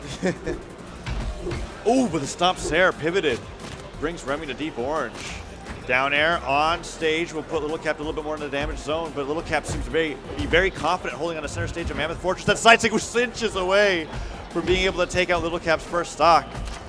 Oh, and they're just down airing and down lighting right in front of each other. So back and forth. Lil Cap with a very, very small damage lead here. Remy can just end it. What a nice weapon throw. It didn't convert into much, but it just goes to show that Remy's got a lock on Lil Cap's playstyle. Ooh, again! He has used that move exactly twice, and it has succeeded twice. He hasn't even used it to recover. You're right. It's just been purely aggressive. It's an aggressive KO option towards the outside. Very unusual way to use it. But why not against Lil Cap when he wants to stand in a place, and it's the farthest reaching move that he's got, and it KOs, and it hits hard. And he's not overusing it, because if he continued to use it, Lil Cap would start to get wise to it, right? But at that point, it's been long enough where it's unexpected still. Remy knows exactly when to do it. And Remy's just great getting that stock chip for him. damage with unarmed hits. Oh, and that's classic. exactly what you want on the bow on a fresh stock. Still doesn't KO. Remy's so heavily damaged. Weapon toss goes forward. He can but still make Cap- it back. Oh, okay, perfect weapon throw. It was looking like Remy was going to touch that bottom corner. However close it was, Lil Cap just put a stop to that with his stop sign. I didn't mean to make that pun. Oh, that's He right. put a stop to that one. Quite literally. Oh, trying to continue the onslaught of hammer moves to that side stick of Remy. Oh, again! Oh, it didn't get the KO. 3 times, 3 for 3 on those down signatures. And we rarely ever see that move used. We even more rarely see it land with anybody, not just Remy. That's like that is rarely used by Koji's. Went for the gravity cancel down sig. Nair does actually KO off the top, and Little Capped on his last stock Remy, of the set. Yeah, this is the reverse 3-0 for Remy, and it's looking like he might have this one in the bag. A full stock ahead right now. Little Cap with his back against the wall. We've seen him catch up quickly in these situations before. It just happened last game and the game before that. Yeah, he'll take a stock like nothing. And the down airs are hitting again. Stomps there. Oh no, the Remy. weapon throw. This edge guard could be everything. Oh, no! He didn't mean to hit the platform there. He wanted to go past it. And Remy's taking full advantage over that blunder, the delay recovery, and the sideline. This could be it. Remy. Oh, he bet it all on the ground pound. Can he survive? No, he cannot. No. And he really bet it all on that ground pound. Last stock. Game It 5. all comes down to this one for these two players. Who's going to win it? Oh, stop recovery. Little Cap with a good start. But Remy with the return damage. Oh, that dodge narrowly out of the way of that bullet. Remy trying to find neutral lights, anything. Falling Sarah puts Little Cap up the right side of the stage to the neutral stick. He's just trying to get that finisher. Little Cap with the scoop puts Remy into deep yellow. Weapon toss goes for the sword. Down air, bounces Little Cap off the stage. So much will do it, but the first time he missed that move. Oh, man. And Little Cap's Remy running away had with the it. lead, but Little Cap's bringing it back. Oh, This could be it. Little Cap's still alive. Who's going to win this game? It's coming Remy down to the disarmed last himself. few hits. Oh, he I was stopped. about to have the The down down signature. sig. Little Little Cap. Cap, the side air nearly ends it all for Remy. recovery and Remy gets wins. Down to the last hit, but Remy wins the reverse 3-0. What a game. What a match. Well played. Oh, man. Little Cap's so clutch on his last stocks. So close. Just Can barely you unable to believe do it. Let's see the pop off. It looks more like thank goodness. Oh, that was just a stock. Yeah, that wasn't stock. that wasn't the game. There's the recovery, and the pop-off literally was just kind of like, I'm done. I got to get out of this chair. How stressful for Remy to be able to pull that off, but such an amazing reverse 3-0. Unfortunately for Little Cap to be able to go down there, but still top 8, still in 7, and a great performance. Way closer than I ever would have dreamed of it being between Remy and Little Cap. And now I know the next time that I see those two face off against each other in 1v1 bracket, I know it's going to be a crazy one. And you were just talking about that. If that was the best of 3, that was Little Cap's. Yeah. Yeah, Lil Cap really had it going. I mean, the momentum was on his side to the max. Yes. I mean, he was like about to 3-0 him, and Remy just hugged it down and brought it back. Well, he'll be going on to fight noeL in losers quarterfinals. Koji versus a The battle for 4th place there. But up next, we've got a very exciting match coming up next here. Oh, what's this? Oh, boy. The passion runs high here. Dang. That's a lot of money. There's a lot of money at stake. Well, especially for the these position that situations. you're in, and that's just part of competing in Brawlhalla in the best It was. of I mean, five. he came down to the last hit. That's true. It's got to be disappointing. So coming up next, we've got a very, very exciting match. I have no idea which way this one's going to go. Sandstorm versus Simba. Now, of course, I know you're thinking, come on, it's Sandstorm, right? Sandstorm's no longer. He should just be able to win it. But after getting 3-0 3-0'd by Wrench, and after Simba has been playing incredibly well throughout this bracket, Yes. he has 3-0'd everybody in his wake he's 6-0 so far. currently. Yeah. He hasn't lost today. He doesn't know what defeat tastes like today. You know, he had his breakfast and he's had victory and he hasn't eaten anything else. Yeah, he's definitely still enjoying the taste of victory. Sweet taste of victory. Defeat doesn't sound that great, and he definitely doesn't want to go for it today. So he's going to be going up against Sandstorm right now, and Sandstorm, does he power up after losing? Simba's just happy. Look at this smiling guy. They're doing button checks, and he's like smiling over what Sandstorm's doing to him in button checks. 3-0 in sets. Yeah, I mean, if history has anything to say about it, it should be in the hands of Sandstorm here. But I feel like Simba's been on the come up for a long time, and he has never been more powerful than he is today. Taking out Faison is so phenomenal. He's got the momentum on his side. He's in good spirits. And Sandstorm's got the pressure on him, Yeah. Sandstorm everybody's looking at him like he's supposed to win, right? So anything less than total success is a disappointment for Sandstorm. It's a very unique, very rare kind of pressure that not too many people get to experience. You really have to be at the top of whatever it is that you do to be in that position where it's like, oh, well, I keep winning, so I'm expected to win all the time. And Sandstorm's definitely feeling that. Simba on the other hand. So yeah, it's like Simba's got nothing to lose here, and Sandstorm's got everything to lose. And Sandstorm is starting things off unusually here. They did their button check, right? They did a button check. It is a canon legend. It is a canon legend. Yeah, he's all about the cannon. And we know that. And when we saw this. If Mordex had a cannon, he'd be on easy street, right? Like if a Scythe cannon character existed, he'd play it no matter what it was. But it doesn't exist, so he has to choose between Cannon or Scythe. And he's choosing Cannon this time. With Lin Fei, this is pretty unusual for him. Yes, and it's interesting because it kind of makes sense to me because when he did play Zol, he wasn't really playing Zol. He was playing Cannon with Zol as a character. Axe wasn't played that much. I wonder if we'll see him try the guitars at all on the Lin Fei. It seems like just after losing on his Mordex to Wrench twice, he's just over Mordex. He needs to have something different. Yeah. And that's a bit strange to me because Mordex, I mean, he won the world championship with Mordex. He's won countless tournaments with Mordex. He's doubles his earnings since the world championship, which was something like $14,000 in one tournament for that guy. It's crazy. But there's the cannon he starts off with, and that unique signature with the dragon head. It changes how the property of the signature works depending on if it hits the stage or if it goes off in Sandstorm. Fantastic start to Simba, keeping Simba on the right side of the stage, and the neutral sig. Oh, what? Sandstorm so speedy. This is starting to seem like a genius play from Sandstorm because how much matchup experience does Simba have against Cannon, really? Right? And Lin Fei. And Lin Fei even less. Yeah. Like maybe zero. He might have never fought a Lin Fei before. It's very possible. It's so rare that we see Lin Fei used in tournaments. And Sandstorm starting off strong. Simba, you're right, looking a little helpless at the start, but he's starting to understand what Sandstorm's trying to do. So much time was spent on the right side of the stage that Sandstorm was just able to run away with it. Oh, that down like down. Oh, the string into the side air. That's like that's his classic combo with Cannon. He gets so much damage off of that. If you burn your dodge, he will end you. Oh, Simba's taking so much damage. Sandstorm still in his first stock. On the guitars, just waiting. No, he was waiting for Simba to come up.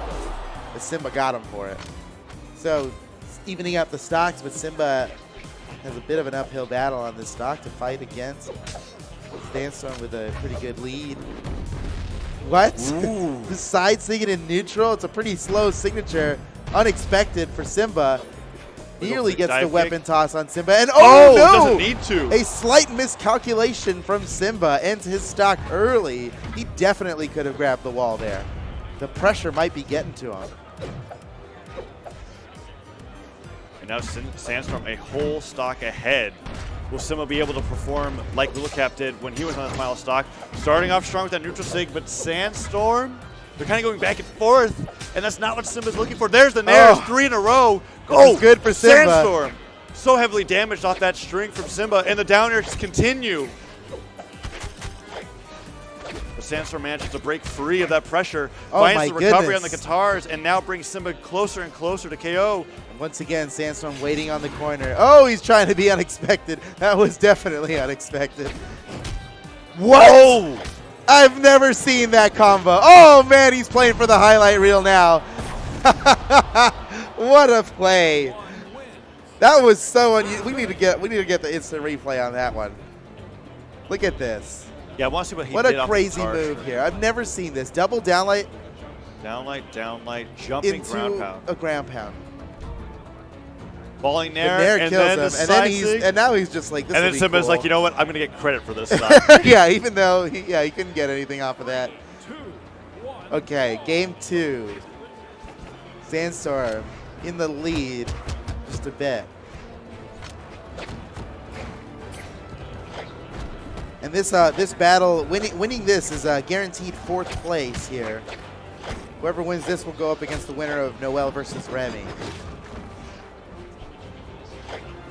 Simba with a little bit of a deficit, but another double side one. air. Oh man, he wanted the triple. Oh, that ground Oh, pound. Sandstorm, so confident in his spacing. Just slid down the stage, and the side sig connecting with Simba. Maybe just using to his advantage the fact that Lin-Fei signatures just aren't really seen that much competitively. Yeah. Oh man, he's just letting it all go. He's like coming in with like a 2-pronged attack, tossing his weapon up and over, and coming in with a long-reaching side signature as well. Ooh, down like Nair. You don't see the Nair KO that often, but Sandstorm knew. Yeah, Cannon Nair scales a little similarly to Hammer neutral air. And oh, Sandstorm! What? Sandstorm! Carried him straight off the right side of the stage. Just delayed that final Sair a little bit too much for Simba not to be able to dodge it, and now a whole entire 2 stocks ahead. That second stock taking absolutely no time at all. And making it back. Oh, no. I don't think Simba thought that Sandstorm was capable of making it back there. Simba, now Sandstorm's making him pay. With each Nair, Sandstorm makes it more and more likely that they could get a 3 stock off of Simba in game 2. Oh, the Nair! Wow. Okay, going over to the other side. I don't think Simba can make it in time, even with the weapon throw. There will that do do it? Off the side. Sandstorm can still will. make it back. Oh. How is he not dead? Lin-Fei doesn't have that much defense. Oh my goodness. Okay. Simba has finally taken a stock off of Sandstorm, but what a lead Sandstorm has. And he's not using Mordex for it either. I had my doubts with the Lin-Fei pick. I thought this was a desperation move, but he's actually sick with Lin-Fei. His cannon is just unsurpassed. The down sig almost was like a bait inwards. He was able to act with that neutral air so quickly afterwards. Once again, you see him. This is what he does with Lin-Fei. You never see that. He's just like patiently waits on the corner, actually in a threatening range. He could be hit with a lot of things that close to the corner when edge guarding. But he wants him to come up there. I think he's waiting for the neutral signature on Katars because it actually has the Lin-Fei's Katar neutral sig is the fastest startup signature in the game. It's only 3 frames. But it's that first little part of it where she swings down. And it's the problem with the reason it's so fast is because it's actually the hitbox is within the hurt box. It's like scary close. You have to let them come in on you. But now you said that, get it. It makes sense why he's staying on the stage because a lot of players, when wall slip begins to activate, they'll want to just slide onto the stage right on top of you stacked. Exactly. That's really interesting. He's hoping that he comes in with a cider or something because he'll be able to beat it out. Simba switched. Oh yeah, that's Tori. This feels like a desperation pick from Simba. We don't see him play Hattori very often. It should work out well for him because he's got that sword experience. But now, the spear. Oh, Sandstorm! And Sandstorm, he gets to go way out there with cannon because he can just side air his way back to the stage without using jumps. Yes, he definitely has more mobility resources than Simba does with Hattori on either the spear or sword. Neither of those weapons side airs will allow him to travel, unlike the gauntlets, where you do get a little bit of that extra mobility. The double! He saw that was smart by Simba. He was able to get the double there because Sandstorm used the gravity cancel very liberally. And a KO for Simba in the lead now with Hattori. They're both rocking the charged OG colors. Mountain Dew and Game Fuel. Sandstorm tries to pick up a little bit of a string, and the down sig, the dragon coming out of the ground. Oh, see the way. Oh, man. Sandstorm's so great on the edge. It's been so terrifying just watching him stand there idle. Yeah. Well, he's conditioned Simba to think that it's safe to come up over. Like, he's going to sit there and wait. You're absolutely right. But now he put a dragon over the side. Snaps away Simba's chance of being able to hold on that stock. And oh, Sandstorm! Try to continue that string with that downlight. Downlight Sair dodged out of the way. Simba knows from the neutral stick to get that early little bit of knockback. And there it is! Oh, nice. Oh, down man. Air. Simba! Unbelievable. He's got it? No! Oh. Sandstorm had touched the side, and Simba didn't realize it. And what an awesome recovery from Sandstorm to be so low beneath the stage and to still Sair to reposition so that he could have an opportunity to recover. Yeah. Sandstorm holding onto the guitars, goes for the downlight streaks, but Simba's ready with that side light. Puts him off stage with the recovery from Sandstorm. Tags a lot of damage onto Simba. Simba's nearing it, the even amount of damage that Sandstorm has. Going to get this KO before Sandstorm does.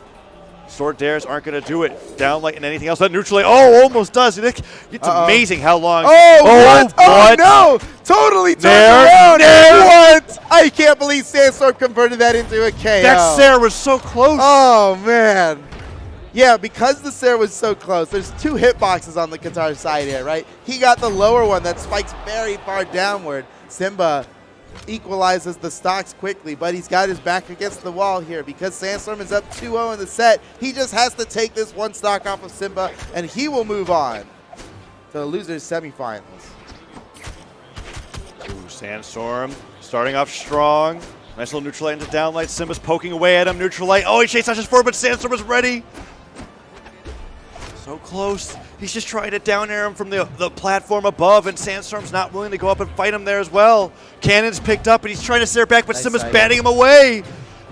Simba doing a great job of this last stock. The Tori pick might come through. He's got to do it now. He will not have a second chance after this. Oh. Oh, tries to go. What? He's waiting for another neutral air. He doesn't care. He'll do it again. Okay. Okay, so close to the, look how close he is to the corner. This is like, oh man! Sandstorm, every time. So unexpected. How does he get it? A different signature. How does he do that? Every time at the corner, Simba just didn't have himself prepared for everything that he had coming out. And it's like, it's such a paradox because we talk about how good Simba is at reacting, but in Lin Fei's signatures, they last a great deal of time, but I guess it's just the unfamiliarity and how well Sandstorm was able to implement them into his edge guards just led into a very solid 3-0. And Simba had the lead. Ooh. Oh, look, there's the down yeah. This was the big was that cider in an air. Yeah, we didn't get to see the cider there, but this play right here was actually the big turnaround, I feel like. Because it was looking like Sandstorm was going to lose the stock. Instead, brought it reversed. I remember before he got that reversal, I was thinking, how is he living so long on Lin Fei? like the stocks were extending so far, but because he was able to do that, he got that KO, and then right here, just waits and. It's like he just knew exactly when Simba's trying to mix it up as much as he can. Oh man! But yeah, you know what? It was the 2 exclamation points. He actually. He knew that you've got like 2 jumps left. Like you got to make a move right now, and he got it. Smart play by Sandstorm. I mean, as much as Simba was trying to mix up his recoveries, like when am I going to come up? When am I going to come up? Because sometimes players will want to touch the stage before they even see the points come up. Yeah. Some of them will do it on the first one, but he was waiting. He even waited longer than that because sometimes, I don't know. We'll see. He was ready to challenge the corner there. It may clearly showing that he wanted to go right over the corner there. Sandstorm's he might have had the option of jumping off and going way around instead of just over the corner. But with Sandstorm, with that cannon neutral signature, yes, that's a great point. Kind of can't. You don't get. And we saw that in the first game when he tried to go up and around. The neutral sig just took him off the top, and he was like, "I'm never doing that again." And that's part of that conditioning that you were talking about. That you said that Boomie does so well. Yeah. Sandstorm was applying that against Simba. Very solid 3-0. And he moves into, believe that's losers semifinals. So that means that we've got 2 more best of 5s before top 3. Top 3. Yeah. So noeL and Remy coming up next here. These guys go way, way back. And I think favor goes to noeL. Historically, noeL has won 1v1 over Remy more times in the past. But we've seen upsets before, especially today. Right. So especially what's going to happen here? Especially with what happened with Remy against Little Caps. Yeah. Because I would argue, and one of the highlights that you were saying about noeL was how consistent and how much of a plan that he's got for how he plays neutral. I'd say noeL has a better plan than Little Cap does with the amount of pressure that he applies. And if Remy was nearly losing games where he was 3 stocks up to 1, against noeL, it might be even harder to be able to bring that out. I'm very curious to see how the Koji versus Asuri matchup is going to play. Maybe noeL has a history of playing Koji. Maybe the Ditto comes out. Maybe it doesn't. Although I know history shows that Remy really likes Dittos against certain players. Oh, yeah. So he goes out of his way to Ditto people. He'll even pick their skin to get in their head. Yeah. You know? He's done it to me. Oh, gosh. So you have a first. He'll do it to anybody. We see what he's done it to Crockett tournaments. You know. But of all the people to do that to, I think noeL would be the least affected by it. Correct. I totally agree. He would smile at that, you know. So the set's won. They have. You're right. Like I said, these guys go way back. 12 to 9. They have fought each other so many times in official Brawlhalla tournaments. 21 official Brawlhalla sets. And that's not including the unofficial ones. Yeah. Wow. That's not including ranked, where they Dang. probably fought each other dozens of times, if not hundreds of times. 27 top 8 finishes for noeL. 27. noeL's been everywhere. Oh yeah, basically every. That's everything. Every tournament. And that's top 8, I think, of 1v1 alone. Because his top 8s is actually more like 40 something. That's his 1v1. Right, because of top 1s and 5 2s. Yeah.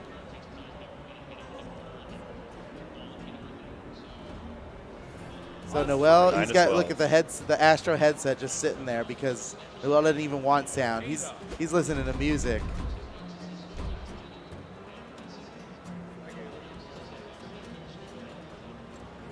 All right, this is a button check. 3, 2, 1, brawl. Quick little button check. You got to do button checks because you set a lot of controls coming in, especially the keyboard players. You know? They've gotten pretty good at doing it quickly. They do it fast, and that's another good reason to button check. Absolutely, because it's like, oh, I missed that one thing. It's a pretty aggressive button check. Yeah, it is. This is Remy going for a lot of ground pounds and noeL going swallowing after the side. each other, man. All right, we are ready to get this started. They're gonna get their names in here, and we are now, gonna what fight. legend is Remy going to pick? It has to be Koji. Koji. I think Koji. Right. Me and Sandstorm sit in the same seat because me and Sandstorm are the same person. Well said, Remy. Whoa, the Hattori. Without even having to switch off to it. Yeah, Hattori. Kill Thrill Hattori. Kill throw Hattori. It's like that's not usually the skin that Remy goes with. That's actually the skin that Boomie goes with normally. And maybe it's an homage. I feel like he just skips a random number of times through skins. You think so? He just doesn't care which skin he's playing. Sometimes it just goes to default. Doesn't matter. All right, let's get this match started. noeL versus Remy in top 8. This is a battle to get into losers semis where they'll have a guaranteed 4th place finish. Oh, man. Remy! Can noeL touch the floor? Oh, man. Still Remy hasn't. with the juggles. Still hasn't touched. noeL, despite that, noeL wanted to fight off stage the second that Remy was willing to dip down there. So Remy retreated back to the center stage. And, oh, man, still with the fleeting dares and nares, just sword swings up and down, bringing noeL so close to deep orange. noeL finally getting his own damage. Oh. Okay.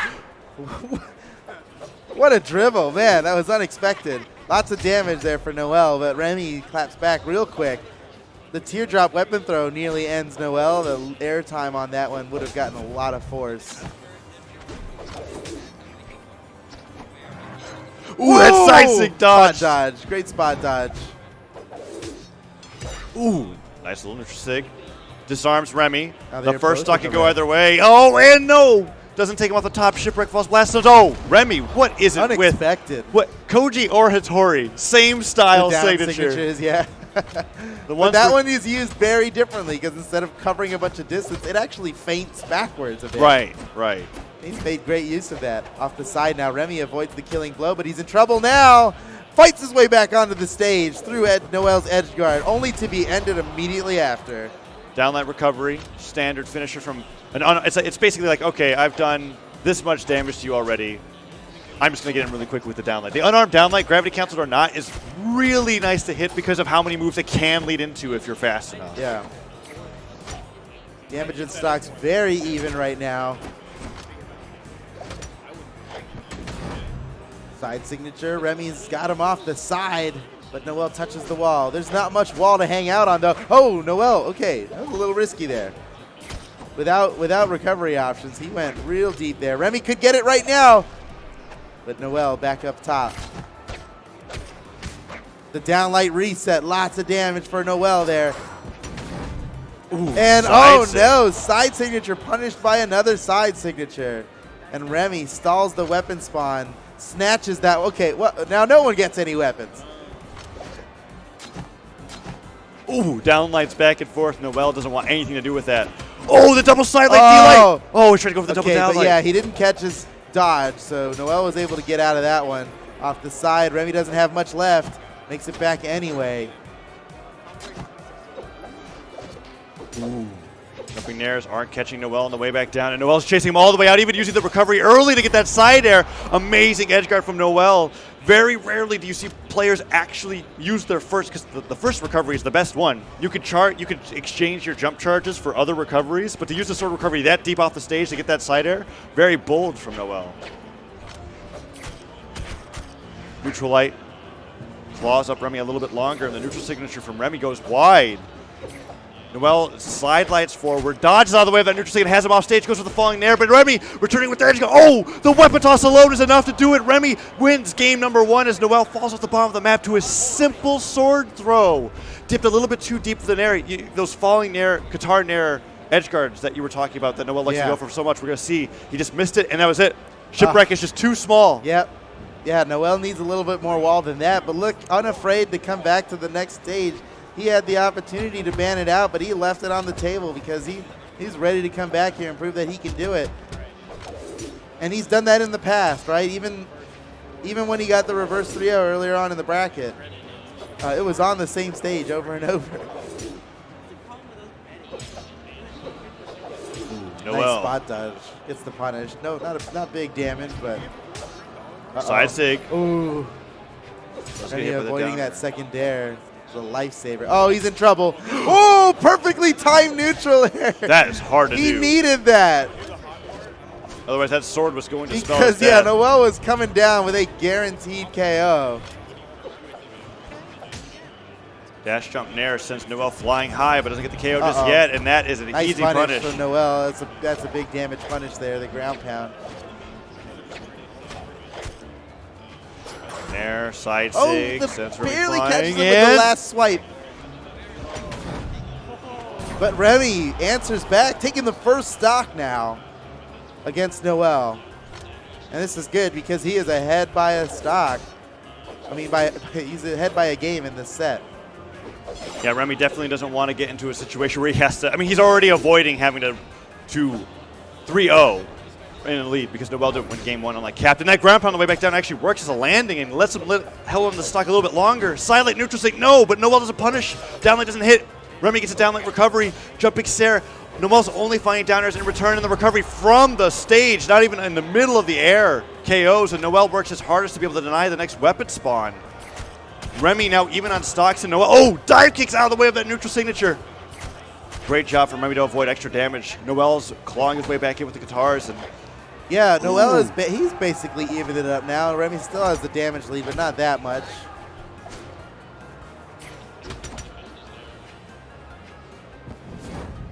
The Hattori pick really working out for Remy here. I wonder why only Hattori against noeL. Is it because he's so familiar with fighting as Koji that you don't think the tricks will work against noeL?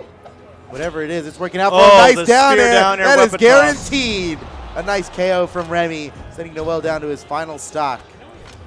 The weapon toss KOs from Remy are looking very good, and in the Hattori pick, he's been playing a lot of the neutral game with Spear. We're seeing so many of these double side lights and attempted double down lights.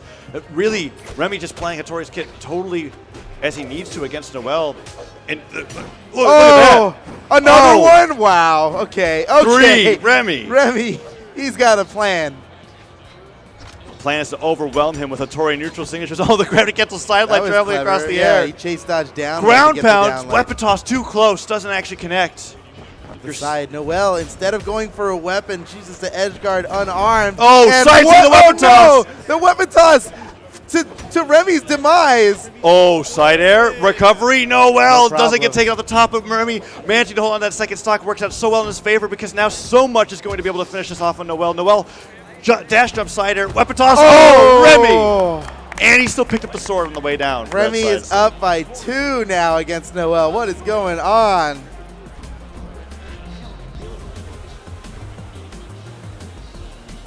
It's looking dire for noeL. Maybe noeL will go for that Koji switch. He's been on the story all the way through, but I feel like we hear the map loading in. We know that noeL is already on Shipwreck again? Yeah. It is. And that just seems to be noeL's idea. It's just like, I'm going to stay on the same legend on the same map until I overcome the challenge that is my opponent. Yeah, well, and if history is to repeat itself, this is where how the he reverse starts 3-0. his reverse 3-0. Right. Yeah.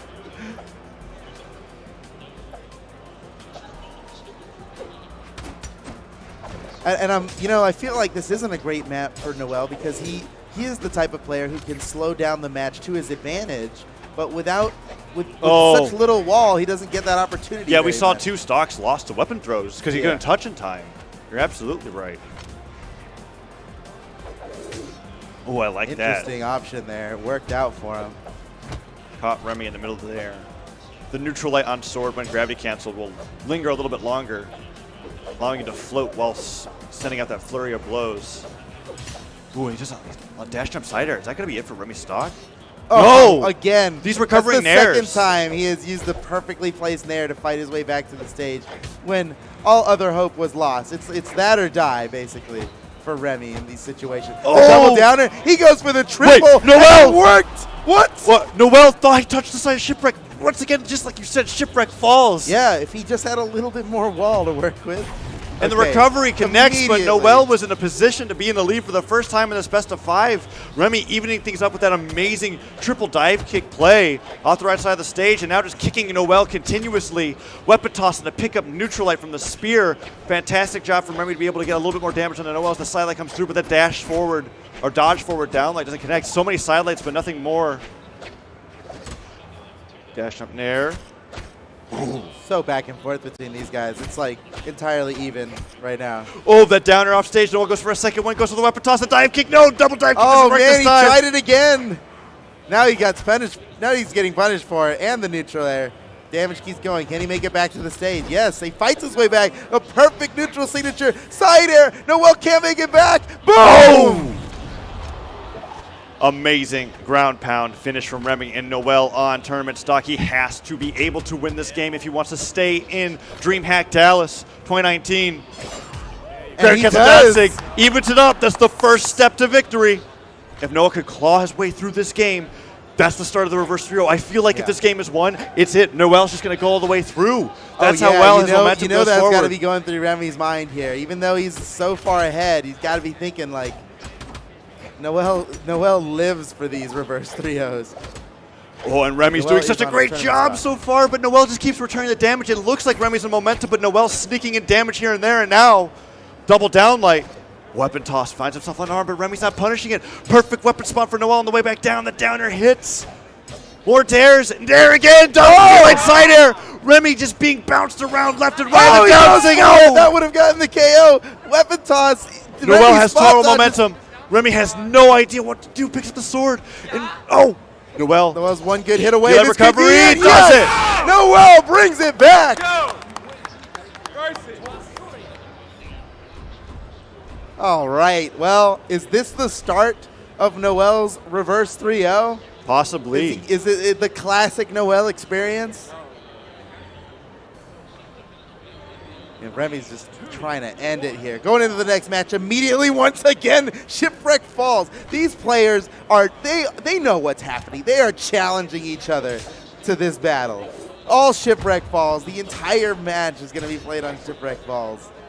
And that is crazy to me. If I were Remy, I would have switched the stage. But actually, no. You know what? This seems like a great stage for Remy to be picking against noeL. But yeah, I don't know. I mean, noeL is he's steadfast. Ooh, Remy with the jumping neutral sig. Falling there, goes for the recovery. Great job from Remy. He finds a little bit more damage.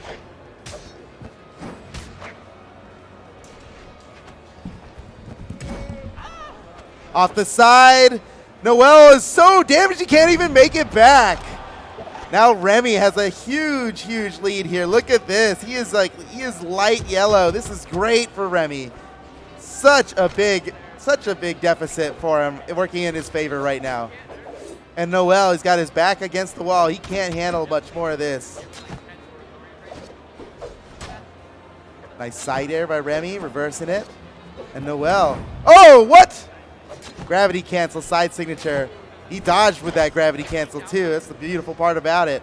And he's still got a whole stock lead here. How much more can Remy do? Dancing around each other right now. Who's going to commit to the first hitbox? noeL tries to initiate with a weapon throw, but unable to chain anything off of that. He gets a soul dare here. Off the side, man, Remy is still rocking this lead, and noeL finally is. Remy off the side, can he get the edge guard? He had to use his recovery a little early there. I think that's going to do it, yes! noeL with a side air. Ending Remy's stock, but look how much damage he's taken on this stock. This is a tough one to deal with. Now Remy with a fresh stock coming back in here. He's equipped with the sword, and noeL unafraid, typing in with some damage. And oh, no, Remy could have ended it right there with that down air.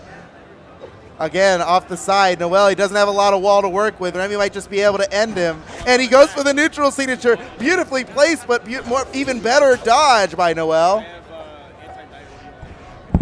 Now in red, noeL could be in trouble, but he just keeps bringing on the damage. Oh, and a great recovery from noeL, but the side air from Remy and the weapon toss. The weapon toss doesn't connect, but Remy manages to pick up a spear so close in the falling cider since noeL flying, but he can still recover. The recovery used early, very smart. Remy doesn't want to go for a weapon toss or a chance off stage to challenge noeL's ability. And the Sair still doesn't KO. Remy's going for it, but noeL fights his way back onto the stage, and man, noeL has really brought this back. Just a second ago, Remy had a full stock lead, and noeL has gotten Remy down to red, though, loses his stock. And this is important because noeL is, Remy's ahead 2-1 in the set. noeL is on his tournament stock. Oh, no, noeL! This could be it! That's oh, no! Remy lost his stock so early! That is unfortunate. He bet the farm on that one. And now Remy is back on his first stock, on his last stock. Both players on their last stock. And noeL has a better chance than ever to bring it back in this reverse 3-0. He's got to do it right now.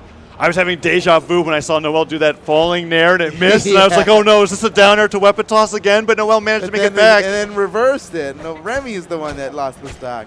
Double down light, he gets the down light reset. It's so even. Can noeL bring this back? I mean, what a godsend that last stock was. Let's go, noeL. Oh, the recovery. He might just get it right here. Let's go. noeL is just running away with the lead. Oh! noeL bringing it back. Now it's 2-2. Ladies and gentlemen, we are in game 5. Best of 5s are built for noeL. That's what it feels like. Oh, yeah. This is so. He loves the best of 5. Are we going back to Shipwreck? Because I just, yeah, I think it's like it's just confirmed that it takes 3 games on a map for noeL to never lose on it again. And that was the advantage that Boomie had over noeL. So Boomie was like, no, we're not going to go to the same map every time. I know Remy's unafraid. Yeah. Oh, Shipwreck, man. all Shipwreck falls. This But same the Koji. matchup. Oh, you're right. Remy's changing it up now to Koji. So See how this same map. works out for him. This could be it. The spear he just wasn't feeling the spear. Goes back to the bow. Ground Nice pound on the way ground back down. It's a rare man, no! ground pound. Didn't work the second time, though. noeL catching on. Tosses the sword away, picks up the bow. That clash at the center of the stage. He actually gets up with an air. noeL was going for a gravity cancel something, but it's just interrupted too early on. The neutral stick actually hits. Can Remy find another one? Oh, he goes for it, but noeL just on the right side falls with that Sair, punches him in the face, and now with the recovery. Oh, the guitar recovery. He used both recoveries. Can he make it back? He can't. Remy gets the first stock. 2 stocks left for noeL. 3 for Remy. This is This is the final game of the best of 5.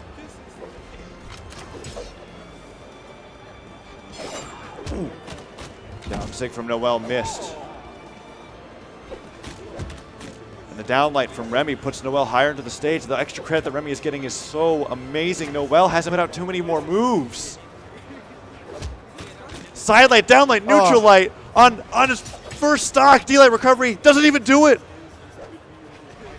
noeL's nearing the same amount of damage that Remy has in his first stock. It's looking so bad for game number 5. The switch to Koji may have been everything that he needed. Neutral light's not going to do it. Recovery, finally. Okay, well, good for noeL. He finally equalized the stocks there, but look how much damage he's taken. This is when noeL performs best. When he's got nothing left to lose here. This is it all comes down to he's got to leave it all on the stage here. Nair from Remy, stopped by noeL, is falling Nair. Ooh, side air puts him off stage, dashed up Nair. This could be detrimental to noeL. Has no yeah, he can't make it back. Final stock. A full stock lead right now for Remy. This is huge. The Koji pick making all of the difference. Yeah, We're it's made a huge difference here. noeL, noeL's a Koji made himself. Ooh, to a D-light. large degree. Leading to so much damage. Sidelight, D-light, neutral what? sig. Who does that? Slide charge. Okay, noeL returns to his own neutral sig, fighting back. But he's just taking more damage than Remy is taking. Sidelight isn't going to do it. Down air, down sig, missed. All right, noeL bouncing Remy off the stage. That side sig hard, punished by Remy. The side sig. Man. Definitely would have taken out noeL's stock for sure. noeL's like one hit. Oh, This no. could be it. Is this it for noeL? Remy has done it. There's no way he's coming back from that. Remy wins 3-2 in game 5, stopping noeL's reverse 3-0 as he's done so many times before. That means Remy is going to go up now to fight Sandstorm in losers semifinals. And of course, we still have winners finals coming up. Wrench versus Boomie, who will the loser of that to face the winner of Sandstorm versus Remy. And what a decision. Oh, man. What a decision by Remy to make that Koji switch at the very last minute. I was thinking that if he stayed Hattori, that was going to be noeL's game, but the switch at the very end made all the difference. There were so many of those bowstrings starting from downlight into downlights, sidelight, neutral light, into neutral signature, sliding past underneath him. Such phenomenal play from Remy's Koji. Unfortunate for noeL to be out at 5th, but that's the Remy that we're looking for. This is great for Remy. Absolutely. I can't remember the last time he's went this far in a LAN in 1v1. Yeah, I can't either. So very exciting for Remy. This might be the one where he goes all the way. He's going to have to go through Sandstorm to get there, and I'm so excited to see that coming up. We've got Sandstorm, Remy, Wrenched, and Boomie. And Wrench versus Boomie. So Boomie and Sandstorm, that's like the if people were just looking at statistics. It's like, yep, that's grand finals. But Wrenched and Remy are playing so well this time, and they both have not gotten a 1v1 LAN victory yet. Is it going to be the same old, or are we going to see somebody new there in grand finals? Boomie versus Remy in grand finals? How exciting would that be? All the action coming up here shortly. Guys, we're going to take a super quick 3-minute break. Don't go anywhere because we will be right back with top 4 of DreamHack Dallas 2019. Join us.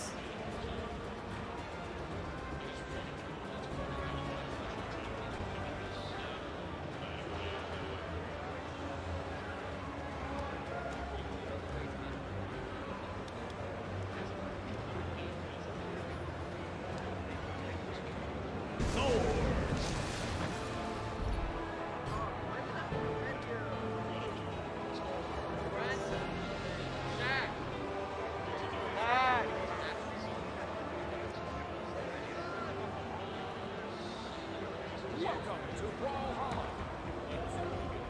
Local.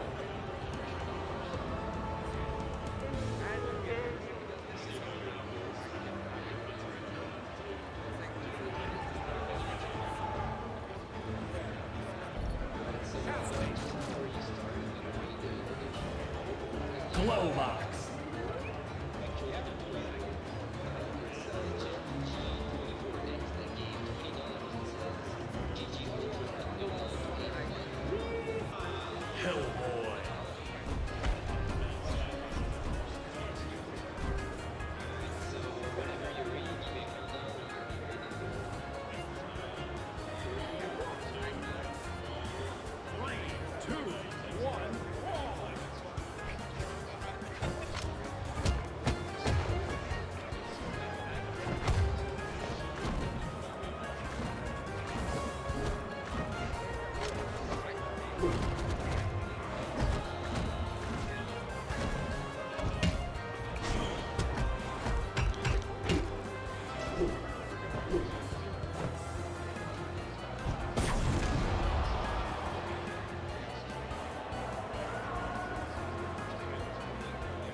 Top 3, DreamHack Dallas. Top what? Top 4. Top 4, DreamHack Dallas. That's true. Top 4.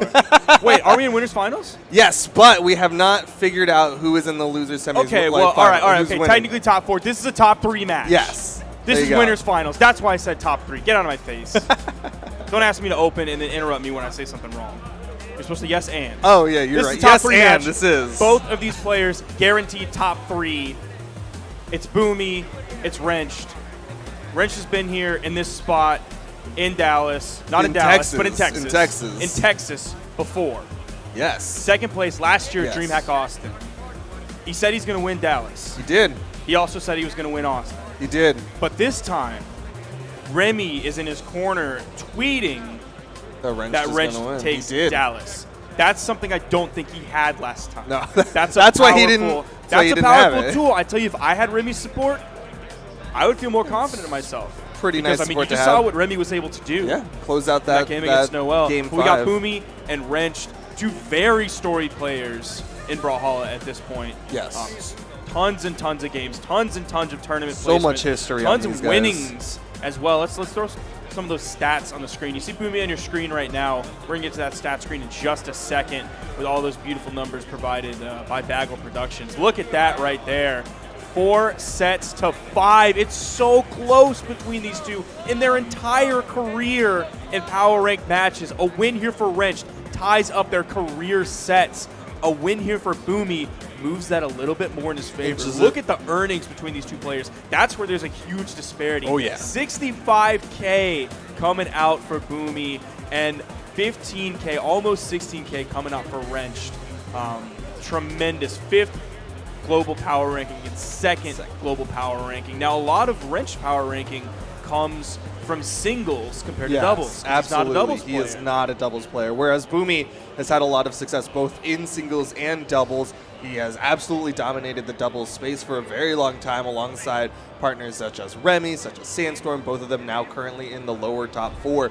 So that's part of the reason why his power ranking is so much higher, why he's got so much more money earned. And also, not to mention that Wrench's wins have been a little bit shaky at times, and they've been a little bit more recent, whereas Boomie has been having this history of 2016, 2017, 2018, like he's been playing, whereas Wrench, he got 2nd in Austin, and then kind of didn't show up a lot in 2018, then he got 2nd at the World Championship, and then this year, hits and misses. Didn't do great at final round. What was it, 15th at final round? My Wi-Fi is acting up, and I don't think it's Toast's fault this time. You never know. All right, this looks like it's the actual game, though. Game 1, winners finals. Wrenched with a huge weapon advantage. He's still going. Yeah. Boomie's hard. He went in on the dunk. That's a kill. Nah, that's got to be a kill. Oh, they both. That's worth. Is that worth? That's not worth. That's worth. That's worth. Not worth. That's worth for Boomie. Yeah, that's worth for Boomie. Yeah, not worth for Wrench. Okay. It's worth for someone. Because Boomie was behind in damage Yes. there. Wrench had him in orange throughout the end of that engagement, and then Wrench ended up falling there. So we're back to a dead even game, but Wrench had the lead at one point. Now, one thing, even though they've played 9 career sets together in tournament, which actually is a tremendous amount if you actually think about it, it hasn't been against this Ember. No. So this is sort of a brand new matchup, and I think in general, Wrench probably doesn't have very much experience against Embers in particular, because even when there were a few Embers in the game, I don't think Wrench was really a player then. Well, when there were a few Embers in the game, he was one of them. That's true. There haven't been a lot of moments where Ember was a very strong meta pick, and now Boomie's been busting it out as he does like the Katars and the bow currently, and he has not played this Ember until this tournament, and he's gotten this far with it, guaranteed top 3 placing. So it's definitely a strong pick, but like you're saying, I doubt Wrench has that much matchup experience against it. Now he's going to have to worry about how he chooses to engage on a Boomie. If it's through the air, he's going to really have to worry about that bow in sig. If it's far enough from the side, he's going to have to worry about the bow side sig. Boomie has been throwing out those signatures so much, finding so many connections just like he does when he plays Diana. He's looking for these signatures. There you see that neutral signature. With this Ember pick, he's been able to utilize these signatures very effectively. Lots of that neutral signature in neutral, that down signature for over the edge, and then the side signature, he'll often dash back and then throw out that side signature, kind of ride his dog into the opponent's face. Down like gravity cancel, neutral heavy will finish off the stock of Wrenched. Juggle the weapons, likely will be sticking with the bow, yeah. The bow's been a very effective tool for Boomie, again, carrying over from that Diana that he used to play so frequently. Nice little 4-piece coming out, trying to finish it up with that gravity cancel side signature. Wrench going to stay on the platform, waiting for Boomie to come back up, tries to chase him down with a side light. Oh, great interrupt, and he gets a second neutral light. Wrench has Boomie almost in kill percent right now. Maybe because he's playing Ember, lower defense character might be kill percent at this point. Oh, Big that's a side air. punish. The weapon Yeah. off, and that connects. I thought that was going to be a little bit too low. I thought he was going to jump over it, but that's what I've been saying since the entirety of this tournament. You can't ground pound Wrench. He will punish you for it, and there you see that slow-moving bow ground pound. Wrench just steps to the side, slaps him down, finishes it off. That's Wrench going up one game. But Boomie is able to bring back leads. Yes. Not only just in games, but in sets as well. He's able to just flip a switch and come back and turn big leads to small leads to no leads to a lead in his favor. Well, we'll see if he can turn that lead into his favor here. As we're going into game 2, Katars versus Katars, a little bit of a better start for Boomie as he's not going to have to rely on Wrench throwing a stock to get this even. It's just going to be even.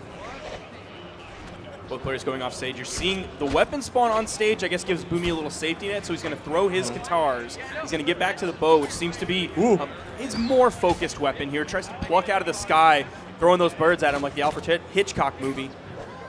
What the birds? Birds, yeah, the birds. Isn't there like a B movie that's just about killer birds? Yeah, also called The Birds? The Birds. Or maybe just Birds. I don't know. I don't watch classic cinema. All right, Katara Strings got that downlight reset. Did not catch the dodge, though.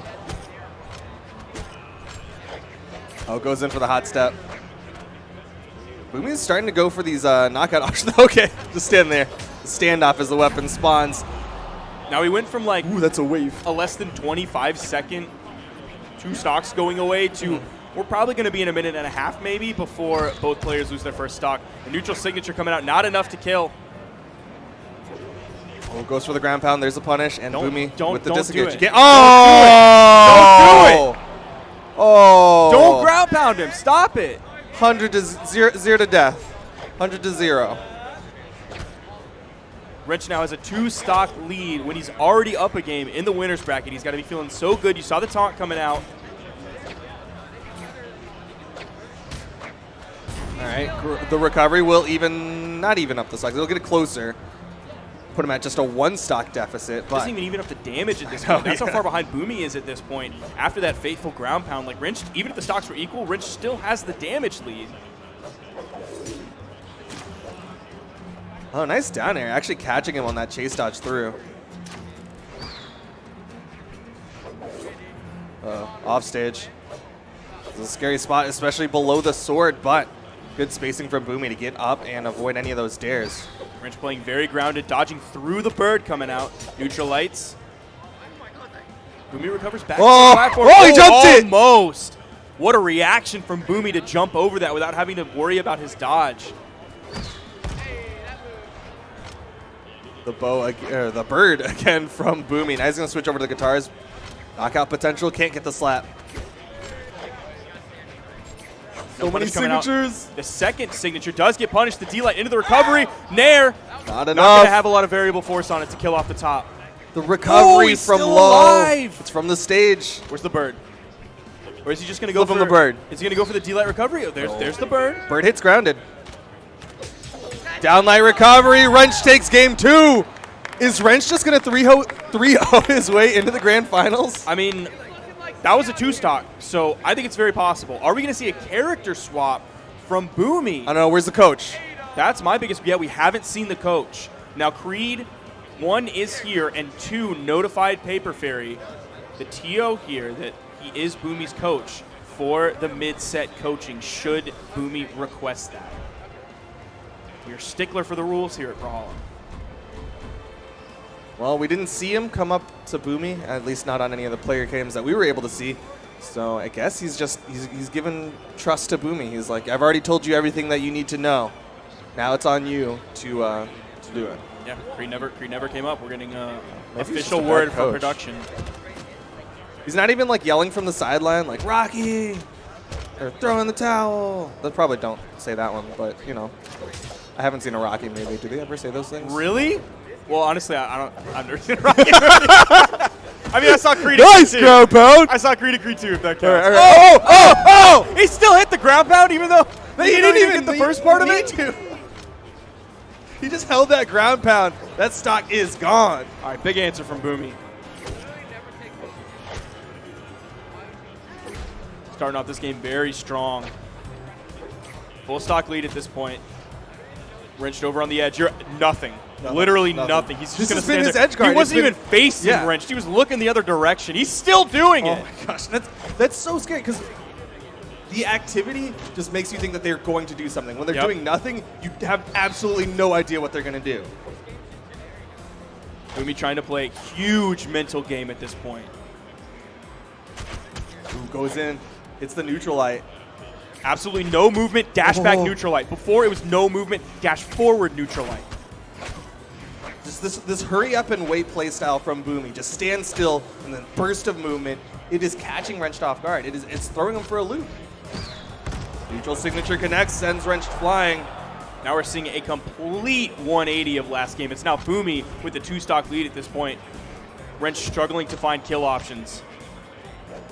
He's unarmed at this point, is able to get to that sword, able to pick up the weapon spawn quick enough, tries to go for the GC down signature using all of those active frames, but Boomie just waits it out. Big damage coming out from Boomie, a huge string.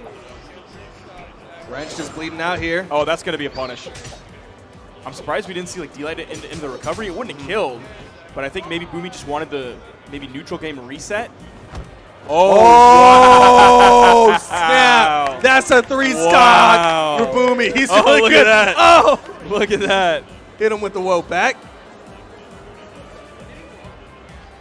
Is that first knockout? I don't even think Wrenched would have touched. Like, I think he would have hit that angle that doesn't count as wall and then just ended up falling. But Boomie guarantees it with that gravity cancel down light and then deep ground pound. Boomie tying up the set, keeping his winner's bracket dream alive. Already guaranteed top 3, wants to win this set and continue that into guaranteed top 2 placement for him. Wrenched wanting to do the same. He's never won a LAN. He has not. But from what I've heard from him, from what you've seen on his Twitter, he's hungry. Yeah, he's definitely he's one of the hungriest people out here for that. He wants that LAN win. He's been so close so many different times. Always the bridesmaid, never the bride. That's true. Always, actually, more like always the maid of honor, never the bride. Yeah, because he's been in more that than second, just a bridesmaid. Yeah, he's been in that second place position. Doesn't even have like a groomsman to like make it feel okay. I don't why. I don't it's like when they're always the maid of honor, and they're always like, hey, there's a groomsman, the counterpart to even it out. So he doesn't have anyone a counterpart to make himself. That's kind of messed up. Because he doesn't have a twos partner. That's true. Well, I mean, he does now. Now he has Starlight. Oh, yeah, that's true. Shoutouts to Starlight as the groomsman. As his dedicated twos partner. On the edge, Neutral sig! Haven't really seen him use that yet. The GC insig on the edge like not that? on the edge. Usually it's been on stage and neutral. We've seen him GC the side signature quite a bit off the edge like that.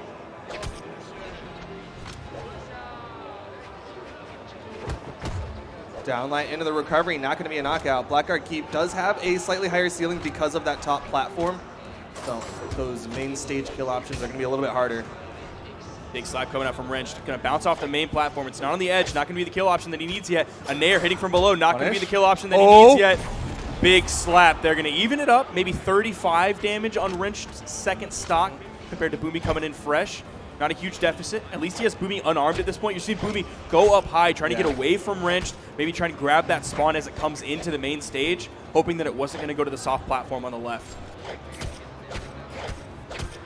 Oh, the wake-up Nair from Boomie actually stopping that string from Wrenched, completely reversing the situation. Oh, going deep. Is he going to escort down the ground pound? Needs a little bit more. Yep, Wrenched touches the down air, and that's going to finish off the stock. You saw how careful Boomie was being towards the end of that. Like, once he had the bow in his hand, he didn't want to ground pound. He didn't want to do a high committal move that might have had more force and would have, like, necessarily guaranteed the kill, but he didn't know that he needed that. He knew that with the down air would be enough based on how much damage Wrenched had on his stock. So all he had to do was wait, and he could place it perfectly. Well, what's also nice about the down air is it doesn't have this big movement in his character, so it's not putting him in such a dangerous position as, say, a ground pound would have.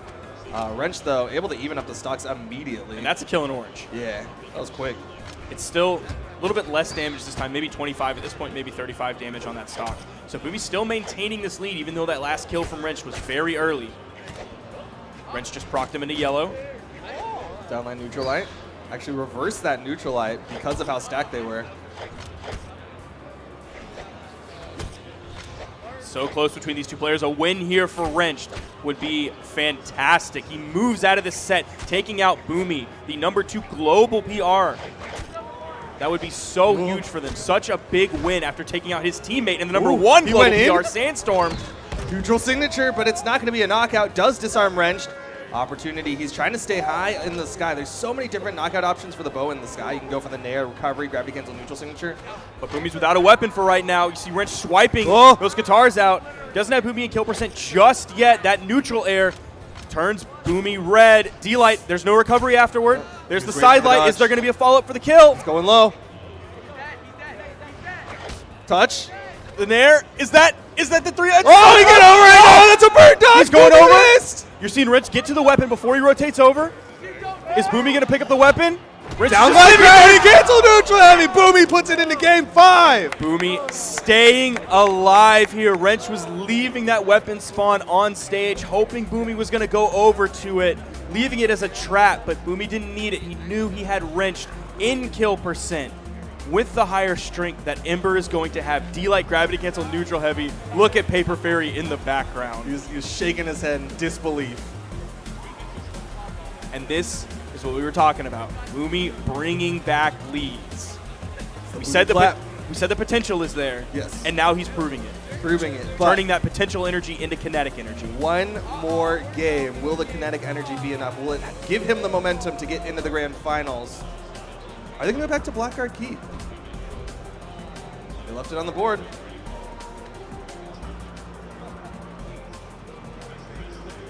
I don't think energy has to do with momentum. Because momentum is velocity and mass? Yeah, P equals MV. P is momentum, so it's mass times velocity. Yeah. So yeah. So energy... E equals MC squared. So mass is the connection? So yeah, you don't necessarily need energy for momentum, right? Well, you would have to put That's energy true. into the system in order to gain velocity to get the momentum. It maintains momentum based on the mass and velocity. But you're not gonna transfer your momentum into or your energy into momentum. Game 5. This is a physics discussion. The game's going in. No swap characters between any of them. But we're going to Blackguard, so no swap stages either. Ooh, tries to get that bounce. He's done that before, where he hits the Sair and then the immediate turnaround down air. Dunk! No Big jumps. Start. Big start. Now, that was something we didn't see him go for, I think, in any of the 2 previous games. Did we see him do any neutral sigs? He did one in like game 1. Okay. Now he's doing a whole lot more of them. Guaranteed he didn't do any last game. Oh, he's going so for many. more. I mean, he has Boomie almost in orange at this point. Look at that ground pound. Uh-oh. Uh-oh. Full-on disengage. Soft platform will help Boomie out. Now Wrench is kind of doing what Boomie was doing, not even facing his character towards him, turning around, standing He's still. So healthy. Wrench feeling so confident. Oh, Normally Boomie turns confidence like this into a positive for him. You can't ground pound Wrench. That is the 3rd or 4th time that Boomie has bow ground pounded at Wrench and just been slapped to death. If it ain't broke, don't fix it. But if it is, It's super broke. if it's real broke, Take it to the fix mechanic. Either fix it yourself or Oh pay no. someone to fix it. Boomie, where are you going? Continuing this off-stage gameplay right here. Even if Boomie wins that engagement, Wrench Still still has 2 a more full stock. stocks. Huge deficit. Wrench knows that, so he's willing to do this because guess what? If he converts that into a stock for him, even if Boomie and him trade, that's a dub. Wrench just hopping over these downlights. The bow will get the stock, that neutral signature. I keep trying to say bird and then saying bow. But the neutral signature will get the stock. Boomie's still so behind at this point. There's the Qatar damage coming in from Wrench. Little 2-piece from Boomie, 3-piece. Big turnaround, that's a big slap in orange. Almost goes for the gravity cancel neutral signature, but Boomie was too low. Neutral signature again from Boomie. Has him in orange, but a full stock deficit.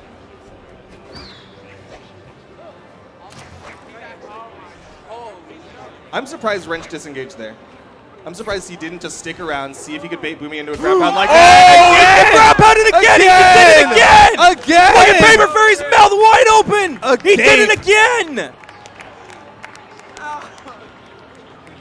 You can't bow ground pound Wrenched. He will punish you every single time. So many of Boomie's stocks were taken because he tried to bow ground pound Wrenched.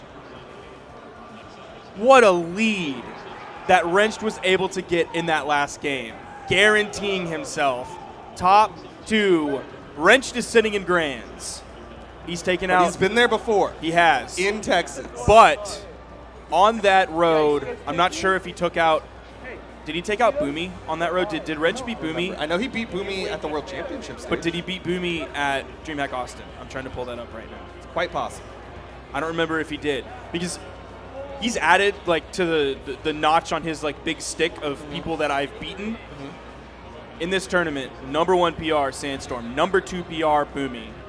Those are very large notches. Yes. Like you're not doing that with a butter knife. That's a big beefy Bowie knife that he has just notched on his I beat you in tournament stick. Wow. Well, that's going to be a real good feeling for Wrench. He's got to have a lot of confidence going into the grand finals. He now will get to sit around and watch his next opponent. And what's big is, like we were talking about with Boomie, he came in with this Ember specifically for this tournament. Yep. And so that means Wrench had no previous time to study up on Boomie's Ember. He's just had the time where Boomie is playing on stage to watch what Boomie's doing and go, okay, these are the things to pick out. These are the things I need to learn. Boomie did lose to Wrenched at Austin. Okay. So the Texas record is still in Wrench's favor. It's now 2-0. 2-0 in he's Texas and now 5-5 in sets. career sets.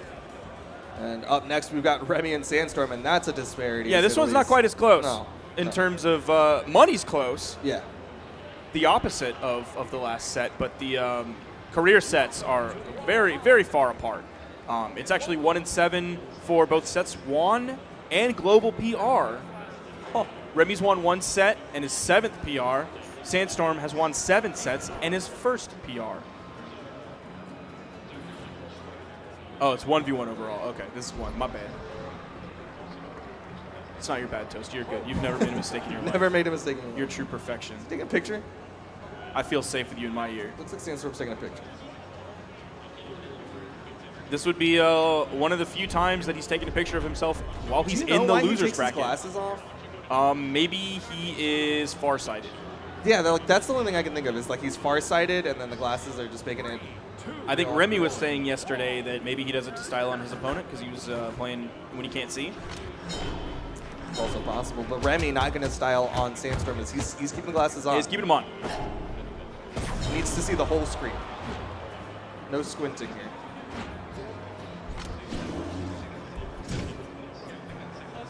So what are the picks going to be? Is he going to be on that Lin Fei that he busted out? I don't know. We were wondering that earlier. I like the Lin Fei. I think he's got a nutty Lin Fei. I think Creed was saying that he was probably going to play, or he was thinking that Sandstorm was going to stay Lin Fei. I can't remember if he said stay Lin Fei or stay Cannon until maybe the end of the tournament if he continues his run through. Okay. And then on the other side, we saw Lazarus's Remy switch up his characters a little bit. He had the Hattori, which is one of the reasons why he got here against noeL. But also we, of course, know his Koji very well. And I want the Koji more than the Hattori at this point. I don't know if that was just a noeL-specific thing, but his bow. No, he last time they played, which I want to say was in the Mountain Dew tournament, he had to go into the Yumiko. He had to bust out a hammer to play against the cannon. Yeah, oh, sorry. Yeah, that's right. That was in Springs. He had to play a hammer character to go up against the cannon of Ooh, he's Sandstorm. playing. Yeah, he's this playing was another Kaya. one of the picks that he tried. It was like Bo and something were the characters. Yeah, it was Kaya, Yumiko, and Koji. Yeah. In Springs ones. I don't remember exactly which order that was in. Kaya was in winners finals when they played. I know Yumiko was what they played in grands. Yeah. Against each other, against him. So he is going in with this Kaya pick against the Lin Fei. Not many Kaya players anymore. No, Dime, double dime, not Dime Time that we saw yesterday. No. Double Dime, who is unfortunately not here in Dallas with us. but will be in Daytona. Looking forward to that. CEO. Sandstorm just immediately swipes the first weapon. Remy doesn't even contest it in the sky at all. But this isn't exactly the weapon that Sandstorm's looking for. Generally speaking, when he plays a cannon character, it's like cannon and doesn't always care that much about the other weapon. Specifically in Springs, he threw away the axe basically 99% of the time. With this Lin Fei, though, busting out some guitar plays. And that's why I don't think we're going to see necessarily too much Zol from him. Even though he did win a tournament, he was hard stuck on that cannon. He was forced to play cannon, which is what he wanted, but having an axe in his hands was something that was just, like, terrible. It wasn't even just, oh, it's not as good. It was like it was bad. Punish. He completely avoided it like the plague. That's why I prefer the Lin Fei pick from him. It's because he has a set of guitars. He has a second weapon. And a great set of signatures to boot on that guitar kit. Trying to reach with that down light. Gets caught by the down signature of Remy. That down signature on Kaya. He can just hold on to it and he'll just charge up, keep those active frames running. Down light into Nair. Consistent cannon kill option. Now, we're quite used to Remy playing Koji with a sword that has consistent kill options and his bow with consistent kill options with the D-Light recovery. Oh, look at this huge string all the way to the right. He's going to take him off the screen. One bad dodge, and all of that was put into Remy's face. The side air to punish the stock, but still so much damage put out onto Remy. Probably put about 60 to 70 at this point. Not something that you can't come back from for by any means, especially with Remy's consistent bow. You're seeing it build up that damage. He has to worry. The double nairs, the third one missing. Side signature coming out. Down light, down air, has him off stage. Ooh, goes for the weapon toss instead of kind of keeping on that corner and throwing out the dragon signature. That weapon toss was fast, too. He used the dash to get maximum character speed. Threw that like a bullet. Neutral signature, just a raw neutral signature, catches Remy moving in. Sandstorm keeping this lead. Spear also being a very consistent weapon, similar to Sword. Now the D-Light on Spear may be a little bit harder to hit. It requires your opponent to be in exactly the right spot. You don't see as many Spear players hitting D-Lights as you do Sword players hitting D-Lights. The Spear D-Light obviously does not hit grounded, so he has to catch Sandstorm when he's moving in with an aerial approach. It's a little more situational. But he will catch him if Sandstorm goes for a lot of these side air approaches. Oh my gosh. The recovery. Oh, yep. I saw the burn dodge, and I was expecting that dragon to come out a little bit quicker, but this just didn't have the timing. Remy does find the kill, even though it's in the top left. Something that Kaya will struggle with is kill potential. She's not the highest strength character. Yeah, even though she has great signatures, not a lot of strength on those, especially on a map like Shipwreck. If you're going to send up to the left or up to the right, that's a very far away blast zone. So Remy might struggle to kill a little bit. He has Sandstorm in the last stock, but Remy is in the red. Now Kaya does have defense to make up for a little bit of that lower strength. So the survivability for Remy on this map can be pretty strong. She's got that secret defense. Like, you don't realize that she can survive for as long as she does. She survives that downline neutral air, for example. Another one will be the knockout. Sandstorm taking game one, 633 damage compared to 477. And we're seeing the swap come out from Remy. He's busting out the Koji, so he's still sticking to that strategy of bow and stuff. I liked his spear, though. I thought the spear was able to contest against the cannon fairly well. But I guess he wasn't feeling it. He's going to go back to the Koji, something that he's just kind of played more of. Now, I would be willing to bet that this tournament is probably one of the earliest times that Sandstorm has gone into the losers bracket. Yeah, we have seen some less than stellar placements from him in the past, like at Winter Championships this year. Not bad placements, but less than stellar, and definitely not top 3 or even top 1 like we're used to seeing from him. But this is probably the earliest. He went down in winners semis rather than like a winners finals or a grand finals or something like that. So he's going to have to play maybe more sets than he's used to in the losers bracket.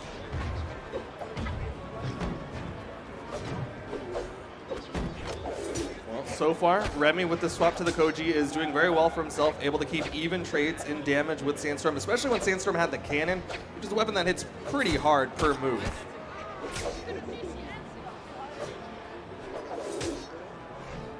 And we are having Remy switch to the Koji. Off of the Kaya, onto the Koji, the most comfortable pick. Oh, wow. Double nair. Back to back. That second nair was extremely high in the air. Sandstorm's nairs are fantastic.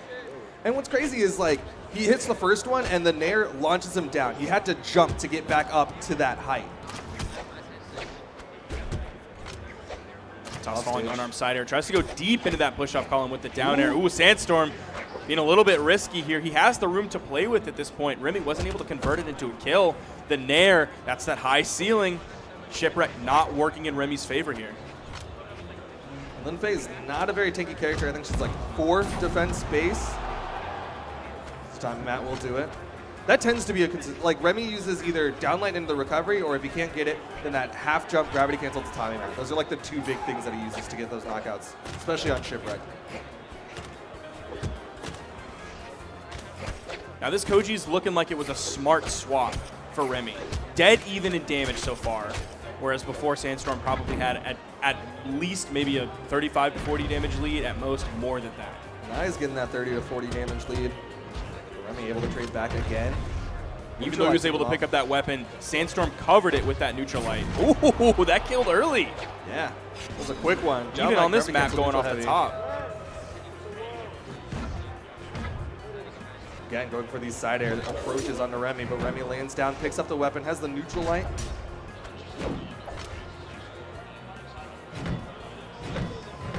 Oh no, big damage, big damage. After he hit the first side light and you saw the dodge come out, then he hit the second side light, you knew that was going to be damage. He's going to get caught in stuff.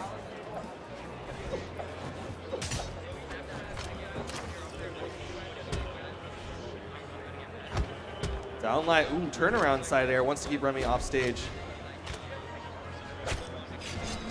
Now this lead that was even at one point has now just gone completely the other direction, and it's back to what we maybe would have expected before based on their career set numbers. That's going to kill. That's a 2-stock for Sandstorm, and Remy is down 2 games at this point in the loser's bracket. Another loss means he's done. Still in a solid placement. He's going to be 4th coming out of DreamHack Dallas, but you know he wants that podium. He wants the chance to fight Boomie. He wants the chance to go up and fight Wrenched. I mean, you know how he feels. He said it yesterday when he was doing commentary that everybody copies his movement. And that's what he firmly believes, that he is the originator of Brawlhalla movement. The originator of Brawlhalla movement. Yeah, interesting. all of it. Interesting. All of it. That is a self-thought-up moniker. I don't know how many other people would agree with that. Probably like maybe 0. Yeah, I would say 0, and not the player 0 in EU. The, yeah, the number, the literal number 0. Weapon denial, Remy. There's literally no weapons for him to pick up. Sandstorm's just been swapping between the 2, but now that Remy's got a weapon, side airs. Sandstorm's got side airs of his own. Touches the wall, and Remy doesn't even contest. Lets him get back up safely. A lot of moves coming out from Sandstorm. Remy was just waiting out all of them. Spot dodged at the right time. Hit the neutral light. Staying very grounded here against Sandstorm. Just dipping up a little bit, but coming back. Not multiple jumps. He's not floating. He gets sent up and immediately comes back down to the main platform. There's a little bit of floating. Worried about those Sandstorm grounded moves. Ooh. Dodges through the weapon toss, makes it back to the wall. Sandstorm catches him with a neutral air. There's the recovery. Remy with the stock lead. Going all the way up, taking a page out of noeL's book, all the way up to the top of the stage, throwing that weapon as far as he can, coming back down. Sandstorm just a nice little side light away, doesn't try to capitalize immediately off of that, picks up the weapon so he can have the weapon advantage, doesn't have to rely on a goofy falling side air or a down light where he doesn't have hardly any range.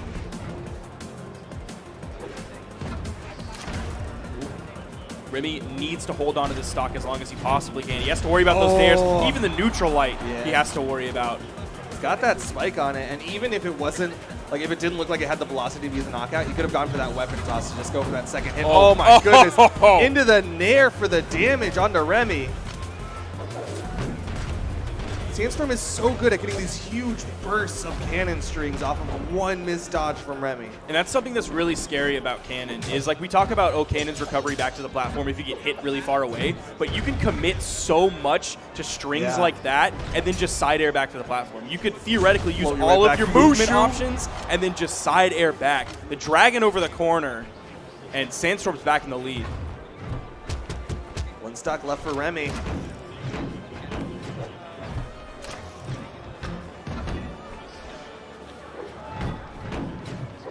Right down there. He's got those bread and butters, but one misstep, and Remy's going to eat a whole lot more than just the bread and butter. Now, we did move from Shipwreck over to Mammoth Fortress with the taller walls on the side, but there hasn't been much offstage centered around the walls. Like, we saw the strings offstage that were above and in the air above the stage, but nothing on the edge.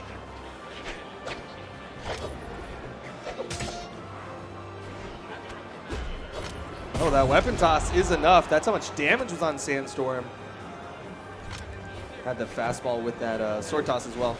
Still winnable for Remy at this point. True. He's going to need that if he wants to stay alive in this singles tournament.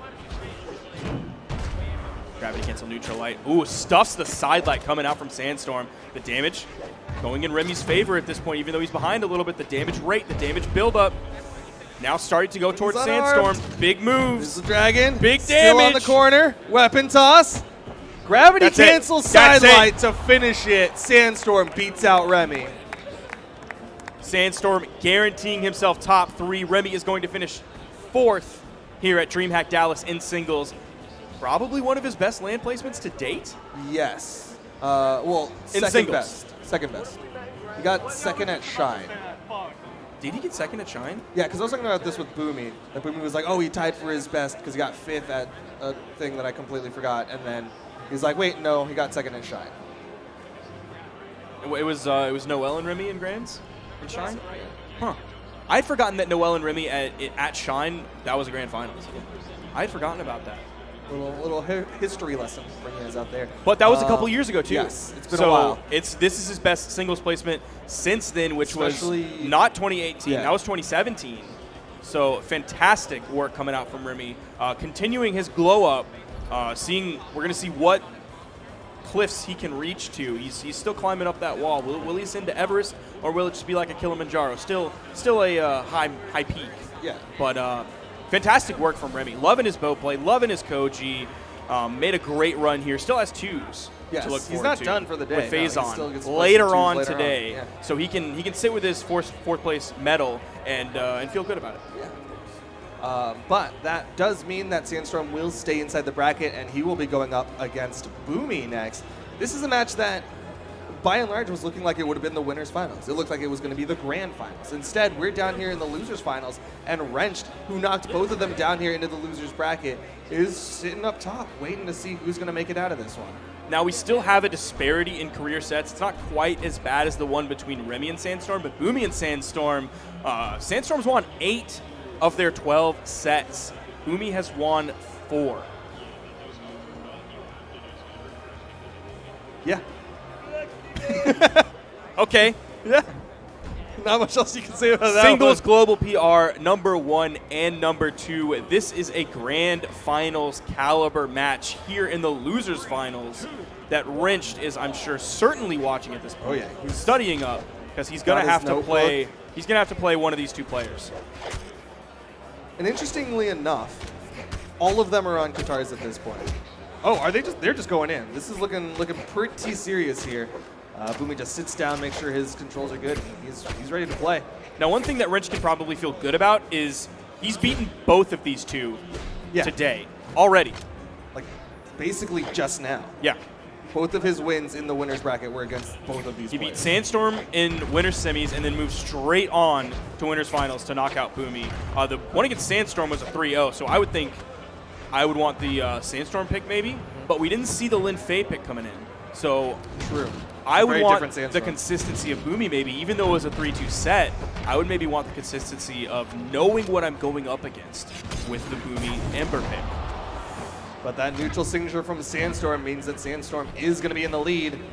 And he's been doing that, just kind of dash forward into the neutral signature. If you're playing a little bit floaty, he knows exactly how to position for that dash in neutral signature. Oh, neutral signature from Boomie, though, in response. Again, he likes doing that neutral signature. He likes the bird. Now, in singles, other than Mayhem of Ragnarok, if Sandstorm gets knocked out here, that would be one of the first tournaments, and not the only PR tournament, where he didn't make it to Grand Finals. Since, like, Winter Champs. Yeah. The only PR singles tournament this year that he wasn't sitting in Grand Finals. I mean, he's been an absolute monster this entire year in 1v1s, especially since he won the World Championship. He's maintained that momentum, but can he maintain it this long? He's down here in the losers finals going up against Boomie, and they're even in stocks. Recovery from underneath, then not so even anymore. Sandstorm did have a pretty significant damage lead at that point. It was to the point that a recovery would kill rather than having to resort to a signature or a high force cannon move. Neutral signature. But yeah, he's got science. He's going to be able to make it back safely. Boomie had to contest there. Birds coming up. Sandstorm just floating above everything at this point. D-Light Nair. All the animals in the forest trying to help Boomie out here. Downlight into Nair over the corner. Oh, Mushu, the dragon bites. Needs another one, and that will do it. Two dragon bites. That's a 2-stock. Sandstorm, you heard it, locking in the Lin Fig, and I wonder what he's listening to. Oh, there's the coach.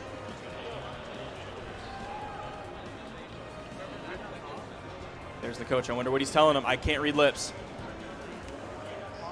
I know Creed and Boomie have been specifically trying to work on this matchup.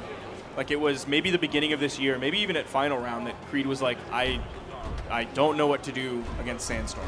Yeah, I mean, that is the big question mark. That is one of the biggest gatekeepers. Is it going to be the Ada pick? Will that be the solution to the Sandstorm problem? Wow. Boomie does have some insane blasters. This Ada pick isn't completely out of left field the way that the Rax pick at final round kind of felt. This is a pick that Boomie has played and practiced. And I guess he's taking a page out of what happened earlier, where you and I both had a lot of confidence in Remy's spear play against Cannon. So maybe Boomie's going to try to bust out a spear of his own against Sandstorm's Cannon. Now I wonder, Foda mentioned earlier the Russian icon that was an ode to Dobrain for the flag. I wonder if this skin pick is maybe a little bit of an ode to LDZ. He's not using the LDZ color scheme, but he is using the same skin on Ada that LDZ uses. The detention Ada, I believe? Yes.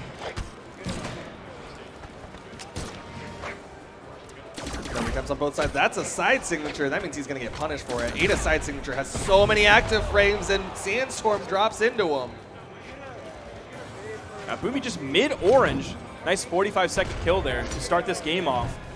Playing on Enigma between Boomie and the weapon spawn. Boomie's able to get down under it, throw the neutral light. Sandstorm without a weapon. He does have D-Light recovery at this point, would probably kill Boomie. Gets back to the main platform, picks up the guitars, dares into the wall.